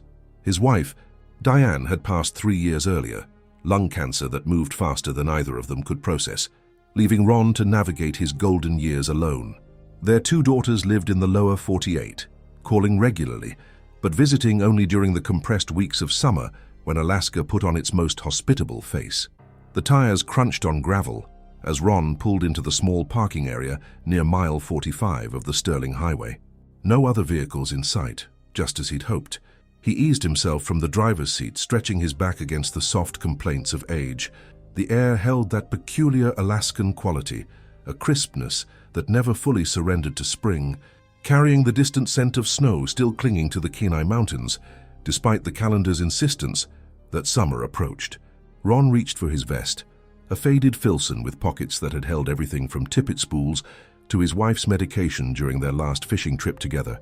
Each zipper and patch told a story, a history written in frayed thread and worn canvas. He pulled it on with practiced ease, then reached for his rod case. The assembly of his fly rod was meditative. 4 pieces of graphite joined with precision, the cork handle fitting his palm like an extension of his arm. He threaded the line, threw the guides, tied on a length of 4x tippet, and selected a parachute Adams from his fly box. The ritual soothed him, ordered his thoughts in a way that had become increasingly necessary since Diane's passing. A distant splash from the river quickened his pulse. Fish were active, a good sign. He secured his wading belt, pulled on his hat, a weathered tilly with a flat brim, and made his way down the narrow trail to the river. The path showed recent use, probably from the weekend warriors who drove up from Anchorage, but today it belonged to him alone. The Kenai greeted Ron with its paradoxical voice, simultaneously peaceful and powerful. The water ran clear this time of year, before the glacial melt turned it the characteristic milky blue of summer. He could see the rocky bottom in the shallows, the deeper channels cutting dark ribbons through the river's flow. Ron paused at the water's edge, observing. 40 years of fishing these waters had taught him patience. The river revealed its secrets to those willing to wait. The subtle eddy behind a partially submerged log, the ripple indicating a boulder beneath the surface, the almost imperceptible rise of a feeding trout. He stepped into the shallows, felt the familiar pressure of the current against his waders, and waded carefully to mid-thigh depth. His first cast was perfect, the line unfurling in a graceful arc, the fly settling on the water's surface with barely a ripple. The drift carried it along the seam where fast water met slow, a prime feeding lane. No interest. He cast again, adjusting his target slightly upstream. On the third cast, A swift shadow darted from the depths, followed by the satisfying tug of a fish taking the fly. Ron lifted his rod tip, feeling the fish's weight and energy telegraphed through the graphite. A respectable rainbow, perhaps. 16 inches, fought with admirable vigor before he guided it into his waiting net. The trout's flanks flashed iridescent in the strengthening morning light, a living rainbow that gave the species its name. Ron carefully removed the barbless hook, held the fish in the current until it gathered its strength, and watched it dart back to the depths. "That's how we start a day," he murmured to himself, a habit born of solitude. The next 2 hours passed, in the rhythm only anglers truly understand: the cast, the drift, the occasional reward of a fish, the release. Ron landed 4 more rainbows and a surprisingly early sockeye that must have been eager to begin its spawning journey. The sun climbed higher, warming his shoulders through the lightweight shirt he wore beneath his vest.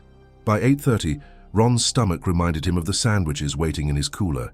He'd made 3: roast beef with horseradish on sourdough, Diane's recipe, though he'd only eat one. Old habits died hard. He'd packed lunches for 2 for decades. He waded back toward shore, intent on a brief break before exploring downstream.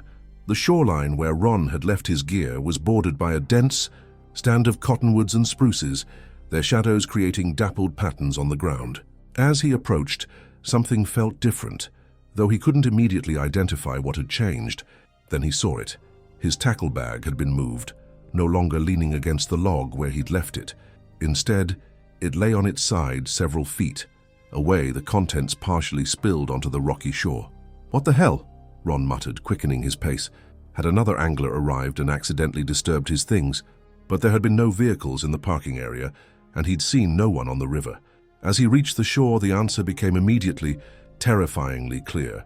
A massive grizzly stood amid his scattered gear, muzzle buried in the soft-sided cooler that had contained his lunch. The bear was enormous, its shoulder hump prominent. Fur a mixture of brown and silver tips that gave it a grizzled appearance that matched its common name. Ron froze. Every Alaskan knew the protocol for bear encounters, yet knowledge and action were separated by a chasm of primal fear. The grizzly hadn't noticed him yet, too engrossed in the feast it had discovered. Ron slowly, silently, began to back away into the water. The current tugged at his legs as he moved, forcing him to place each step with deliberate care to avoid splashing. He'd managed to retreat perhaps 10 feet when his boot slipped on a moss-covered rock. The splash was slight, but in the relative quiet of the riverbank, it might as well have been a gunshot. The bear's head jerked up, its small eyes instantly focusing on Ron. A half-eaten sandwich hung from its jaws, pieces of roast beef clinging to its fur. Time seemed to crystallize. The bear dropped the sandwich, rose to its full height, an intimidating display that made it appear even larger than its already substantial size, and issued a huffing sound that sent ice through Ron's veins. He remembered the bear spray, safely, stowed in the side pocket of his tackle bag, now lying uselessly on the shore near the animal's massive paws. "Hey, bear," Ron called, his voice surprisingly steady, despite the fear constricting his chest. "Hey, bear, just moving along now." Speaking calmly to bears was another piece of advice drilled into every Alaskan, though at this moment it felt absurdly inadequate. The grizzly dropped to all fours and took a step toward the water's edge, its head swinging side to side in assessment. Ron continued his careful retreat, moving diagonally downstream to put more distance between them. For a moment, it seemed the bear might lose interest, until a splashing sound upstream drew both their attention. A large Chinook salmon breached the surface, its silver body flashing in the sunlight before disappearing back into the depths. The sight of the fish triggered something in the bear, a predatory instinct that overrode its interest in the remaining sandwiches. To Ron's horror, the grizzly entered the water with surprising speed, heading directly toward him. "No, no, no," Ron whispered, abandoning caution for speed as he tried to reach the deeper water midstream. His waders hampered his movement, the felt soles of his boots slipping on the smooth river rocks. He was chest deep when he risked a glance over his shoulder. The bear was closing the distance with powerful strokes, surprisingly adept in the current that challenged Ron's balance. 30 yards of river separated them, then 20. Ron knew he couldn't outswim the animal.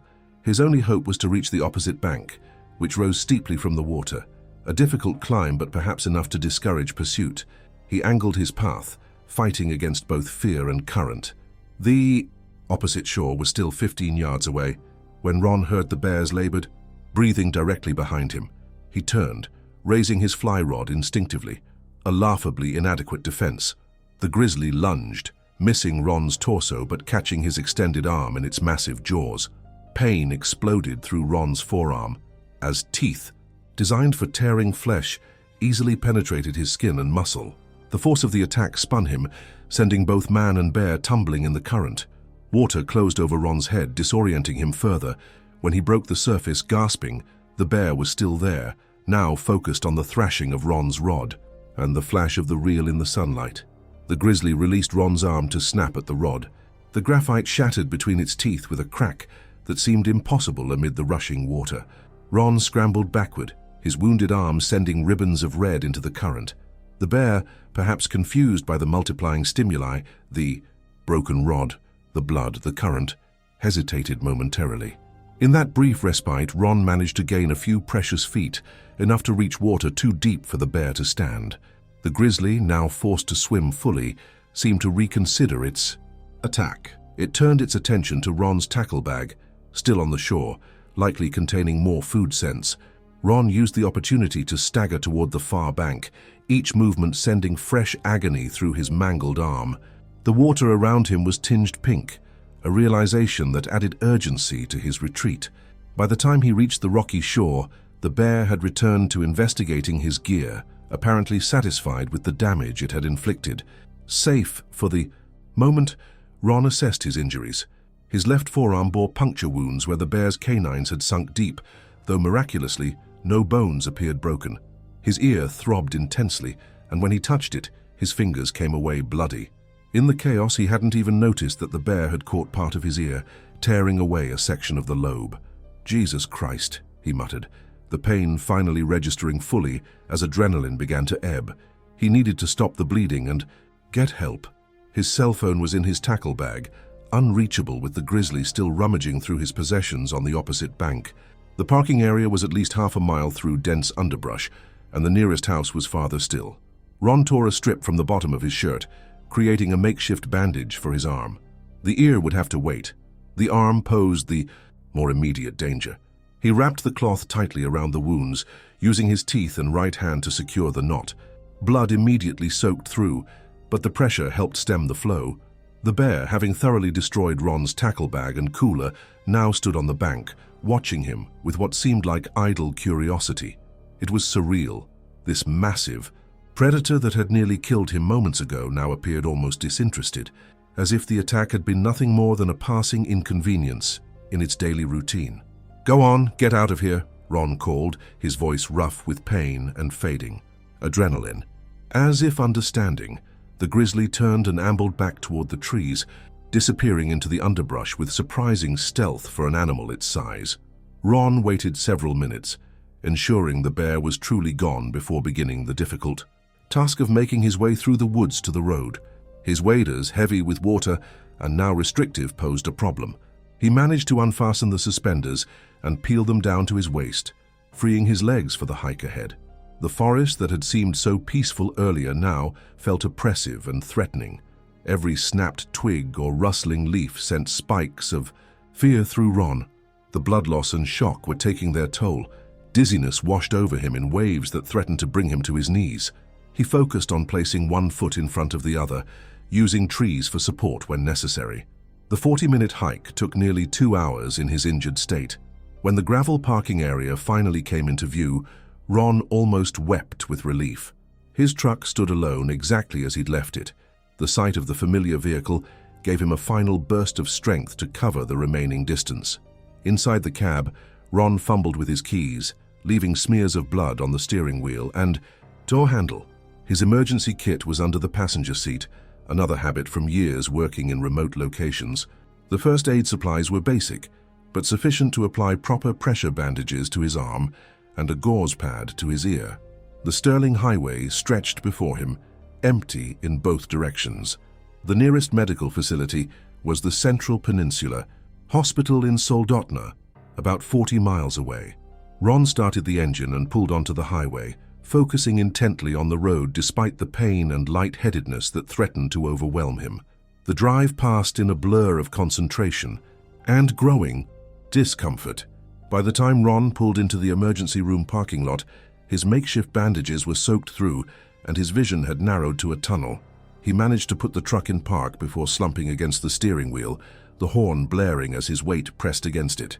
Hospital staff rushed out, alerted by the continuous horn. Strong hands gently extracted him from the vehicle and transferred him to a gurney. The bright lights of the emergency room ceiling flashed above him as they wheeled him inside.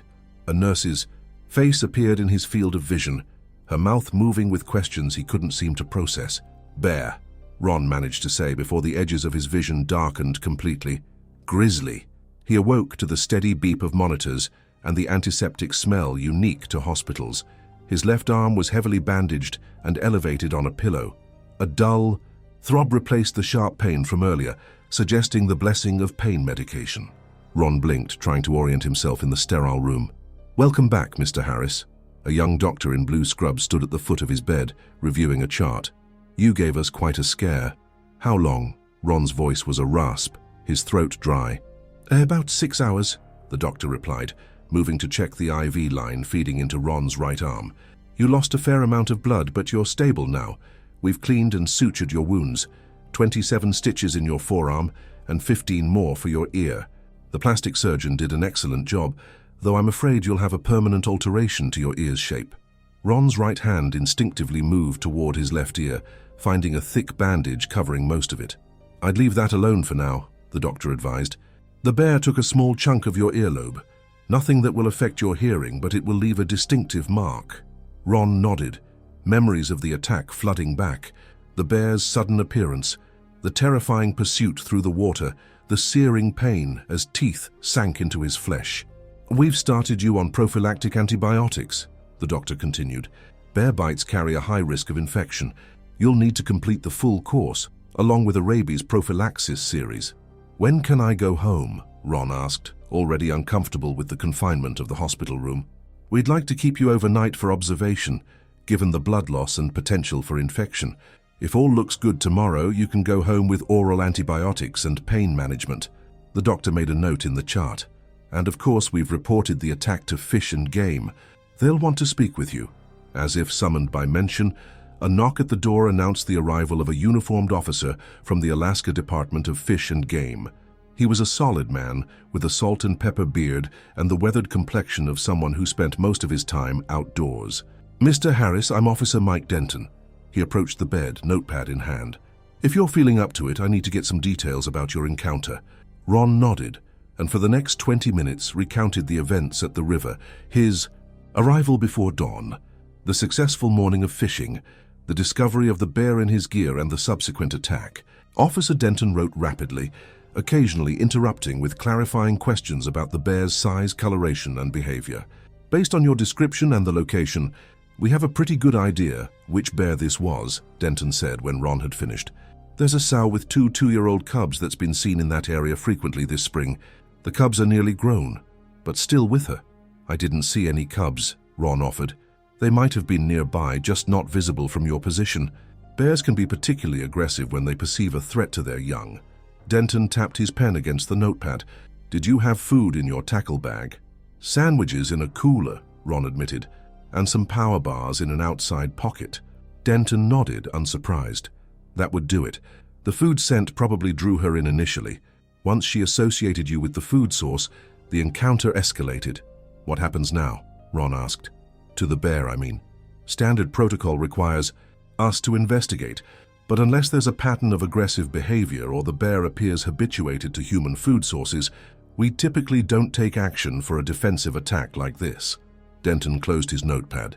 "Based on what you've described, this sounds like a classic case of a bear protecting a food resource it had claimed, not predatory behavior." Ron felt a peculiar mixture of relief and frustration. The bear that had maimed him would continue to roam freely, potentially threatening other anglers. Yet he understood the logic.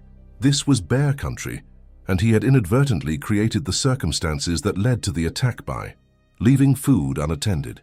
"We'll post warnings at the trailhead," Denton continued. advising anglers of recent bear activity in the area.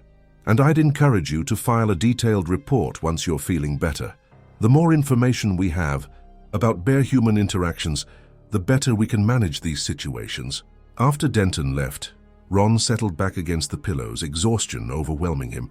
Despite the medication, pain pulsed through his arm and ear in dull waves. He closed his eyes, but instead of darkness, he saw the bear rising from the water, jaws open and eyes fixed on him. The memory was so vivid, he could almost smell the animal's wet fur and fish-laden breath. A nurse entered, checking his vitals and adjusting his medication. "You should try to rest, Mr. Harris. Your body needs time to recover."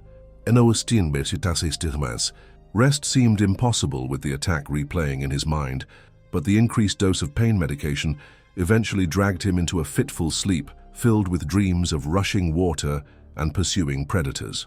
Morning brought more medical staff, more examinations, and finally, discharge instructions.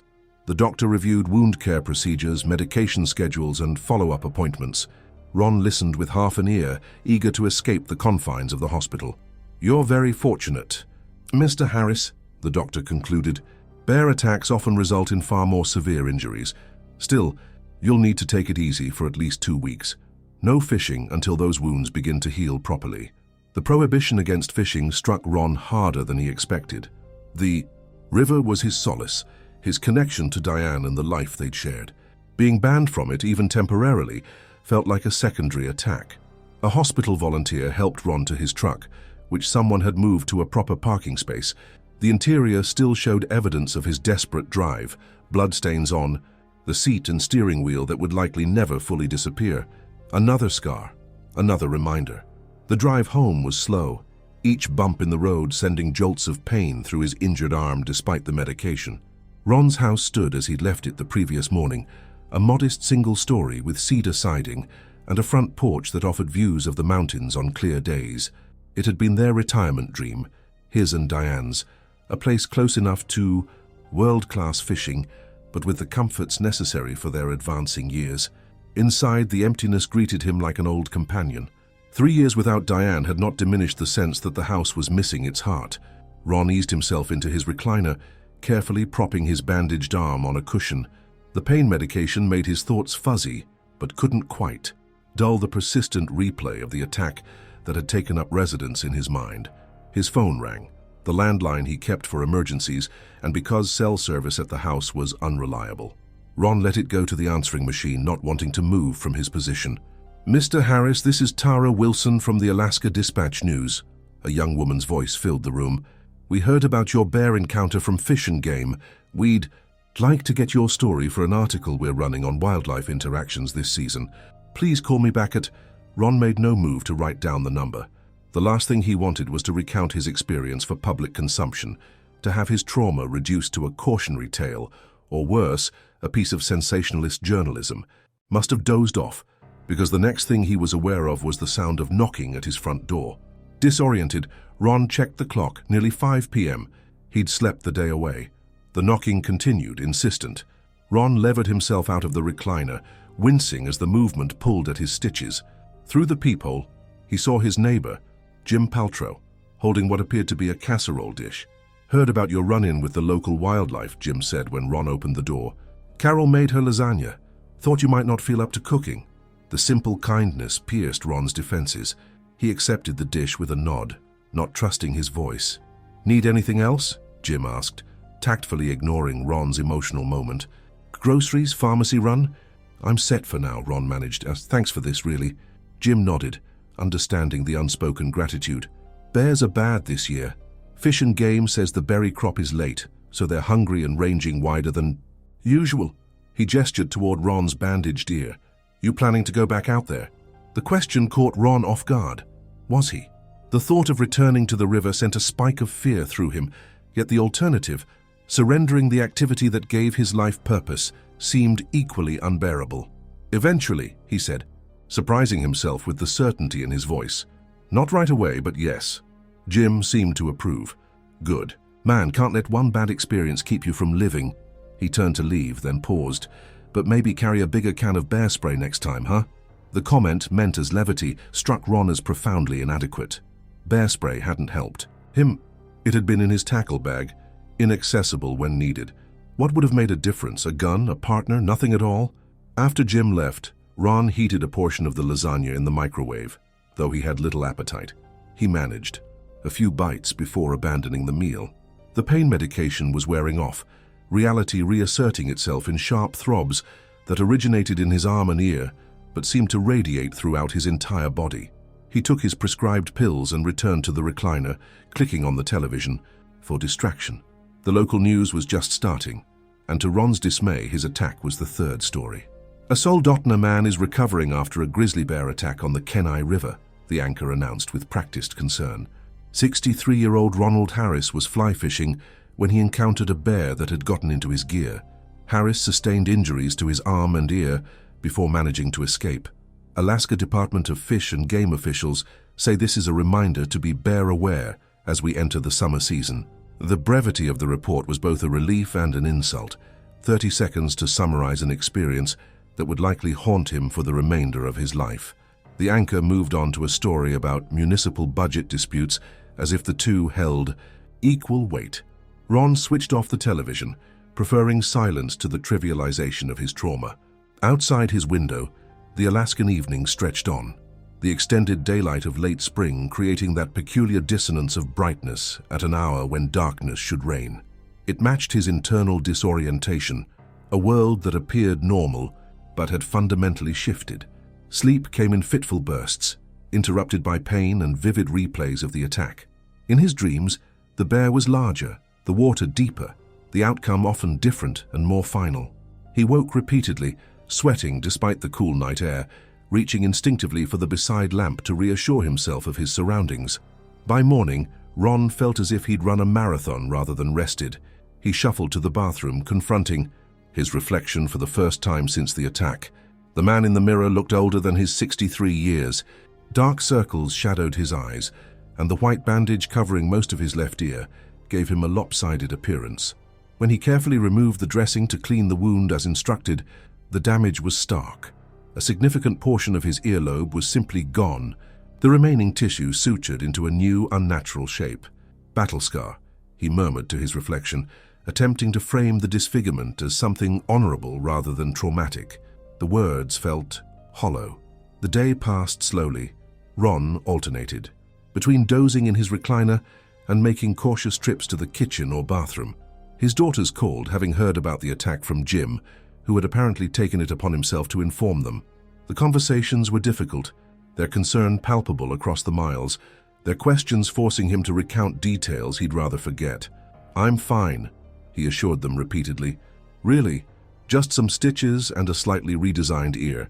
He tried to inject humor, to downplay the severity, to spare them worry. "Makes me look more interesting, roguish even." They didn't laugh, but they did eventually accept his assurances that he didn't need them to fly up. "Save the visits for fishing season," he insisted. "I'll be back on the river by then." He wasn't entirely convinced of this himself, but stating it as fact helped make it seem more possible. The following week blurred into a monotonous cycle of wound care, medication, and restless sleep, punctuated by nightmares. Ron's doctor pronounced the injuries healing well during his follow-up appointment, though he cautioned that complete recovery would take time. "The physical wounds are closing nicely," the doctor observed, examining Ron's arm. "But don't discount the psychological impact of what you experienced. Many attack survivors deal with post-traumatic stress. There's no shame in seeking help for that aspect of your recovery." Ron nodded without commitment. Therapy wasn't something his generation readily embraced, particularly not men who'd spent their lives in the practical world of Alaska's resource industries. You handled problems yourself, or you buried them deep enough that they appeared handled. That was the way. 2 weeks after the attack, Ron received a copy of the Alaska Dispatch news article via mail. Jim's doing again, no doubt. It was a small piece on page 6 titled, "Local Angler Has Bad Luck with Kenai Grizzly." The article was brief, mostly a reiteration of the Fish and Game report with a few quotes Ron didn't recall providing. The final paragraph offered standard bear safety tips that Ron could have recited in his sleep. He tossed the paper aside, unsure why the article bothered him so deeply. Perhaps it was the phrase "bad luck" which reduced the most terrifying experience of his life to a casual misfortune, like missing a trophy fish or encountering unexpected rain. Or perhaps it was the knowledge that within the community, he would now be known primarily as the guy who'd been mauled, a cautionary tale rather than the skilled angler and dedicated husband he'd spent decades becoming. 3 weeks post-attack, Ron's physical recovery had progressed enough that he felt restless in his confinement. The wounds on his arm had closed completely, though the new pink skin remained tender and the deeper tissue still ached with certain movements.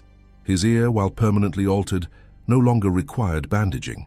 He found himself standing in his garage, staring at the empty space where his fly rod should have been, the sage that had been his companion for countless hours on the river, now lying in pieces at the bottom of the Kenai.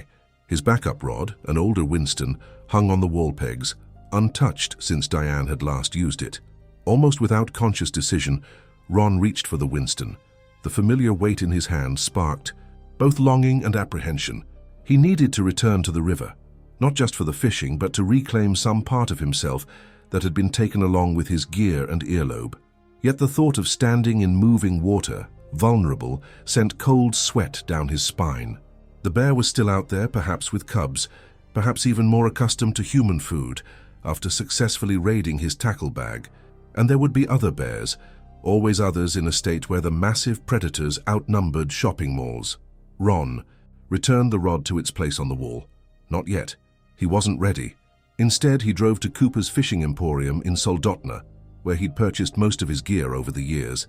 The bell above the door announced his entrance, drawing the attention of Cooper himself. A former guide who'd opened the shop after a back injury forced him off the river. "Ron," Cooper called from behind the counter. "Heard about your adventure. Glad to see you upright." Word traveled fast in small Alaskan communities. Ron forced a smile, aware of how the missing portion of his ear must look to someone seeing it for the first time. "Need to replace some equipment," he said, bypassing any discussion of the attack. "Lost my sage in the incident." Cooper nodded, tactfully focusing on the practical matter rather than the circumstances. "Got the new X series in last week. Lighter than your old one, but with more backbone. Want to give it a feel?" For the next hour, Ron lost himself in the technical details of fly rods, reels, lines, and flies. Cooper never pushed, allowing Ron to handle each item at his own pace, offering information without pressure. By the time Ron left, he'd purchased a new rod, reel waders, and a fully stocked tackle bag, everything he'd lost replaced with newer versions that felt both familiar and foreign in his hands. "When you heading back out?" Cooper asked as he rang up the substantial purchase. Ron's hesitated. "Soon," he said, not meeting Cooper's eyes. "Once I'm fully healed." "Take your time," Cooper replied, his tone suggesting he understood the hesitation went beyond physical recovery. River's not going anywhere. But it was, in a way. Each day that passed was a day lost from the limited number remaining in a 63-year-old's fishing life. This thought followed Ron home, haunting him more persistently than even the memories of the attack. That evening, he spread his new gear across the living room floor, organizing flies into boxes, adjusting the new reel, and testing the action of the rod with slow, careful movements that wouldn't strain his healing arm. The activity calmed him, returning him to the familiar rhythm of preparation that had preceded countless fishing trips.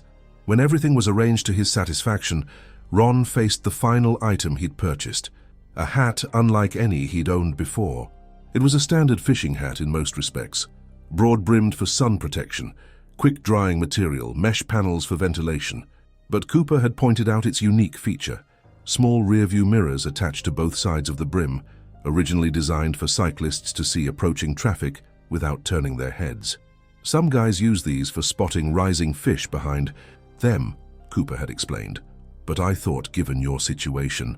He'd left the implication hanging, but Ron had understood immediately.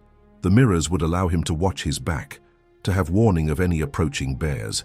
It was both practical and a visible acknowledgement of his fear, a compromise between surrender and recklessness. Ron placed the hat on his head, adjusting it until it sat comfortably. The mirrors looked odd, almost comical, but when he turned his head slightly, he could see a wide section of the room behind him.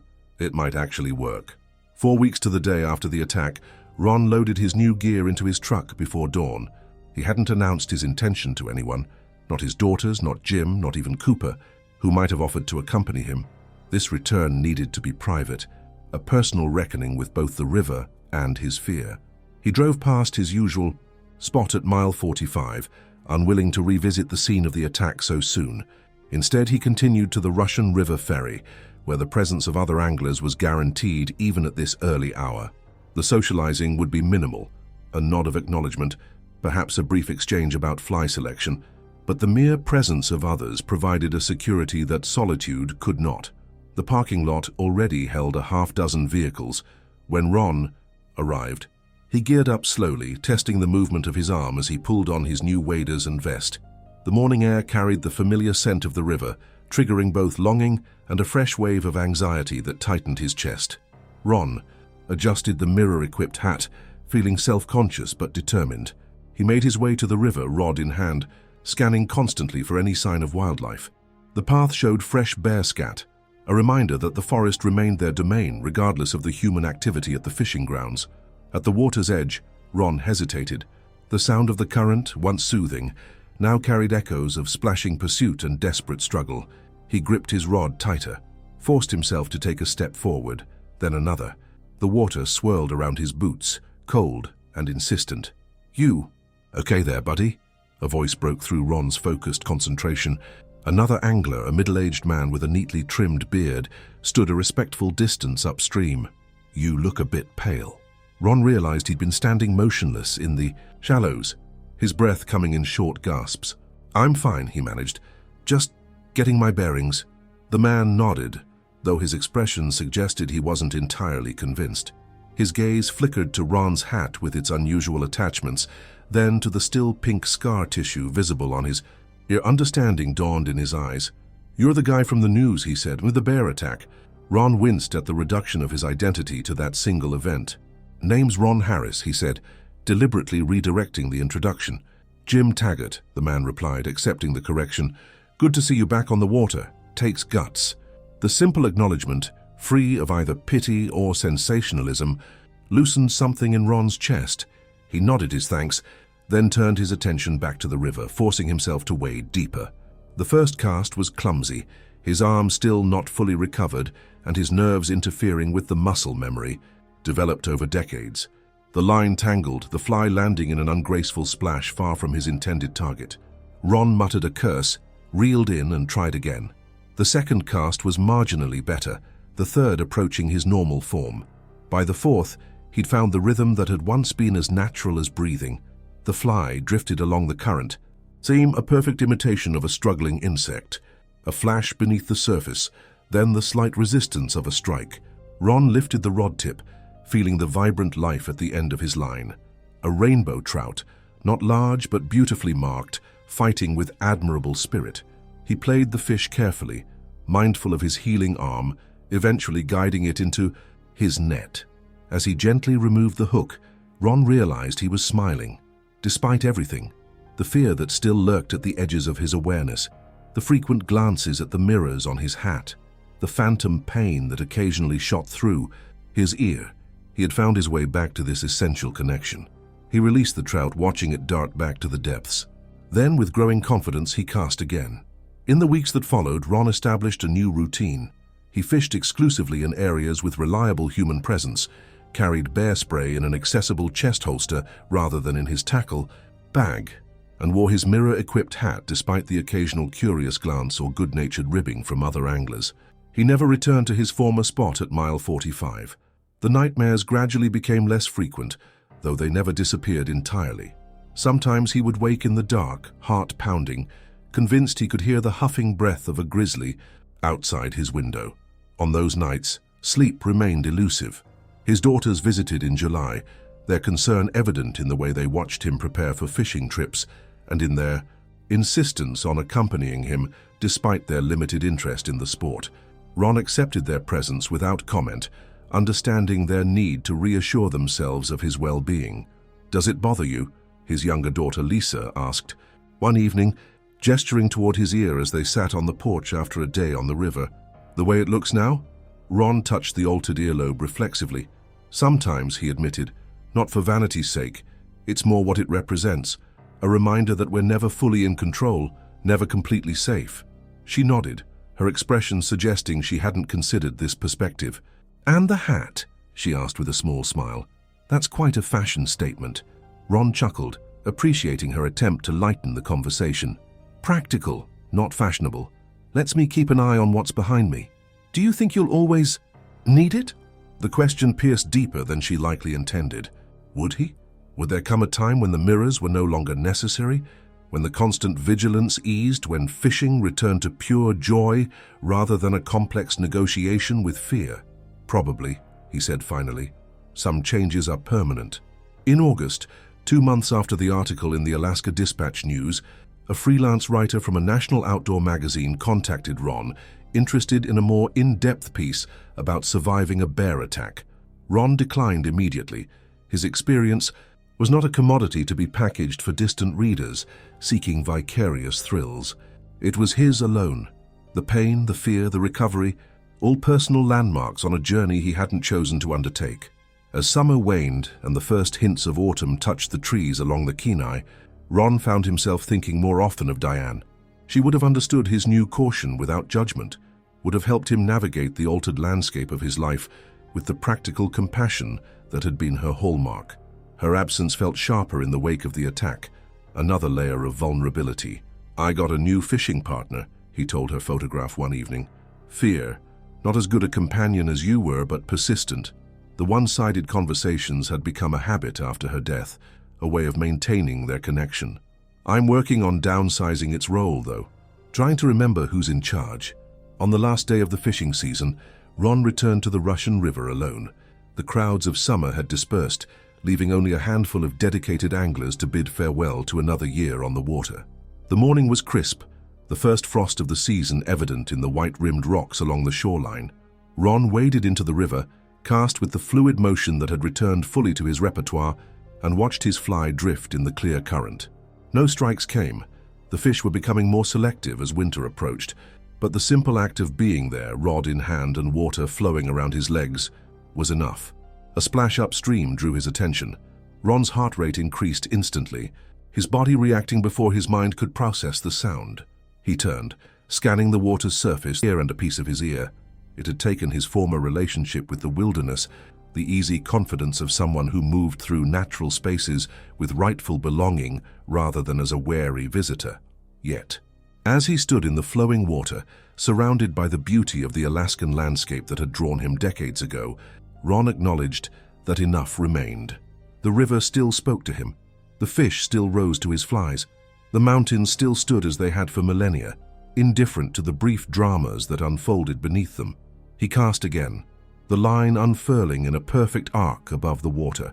Whatever came next, winter's retreat from the river, spring's return, perhaps eventually a gradual easing of the vigilance that now defined his fishing, he would face it with the same resilience that had carried him through the attack and its aftermath.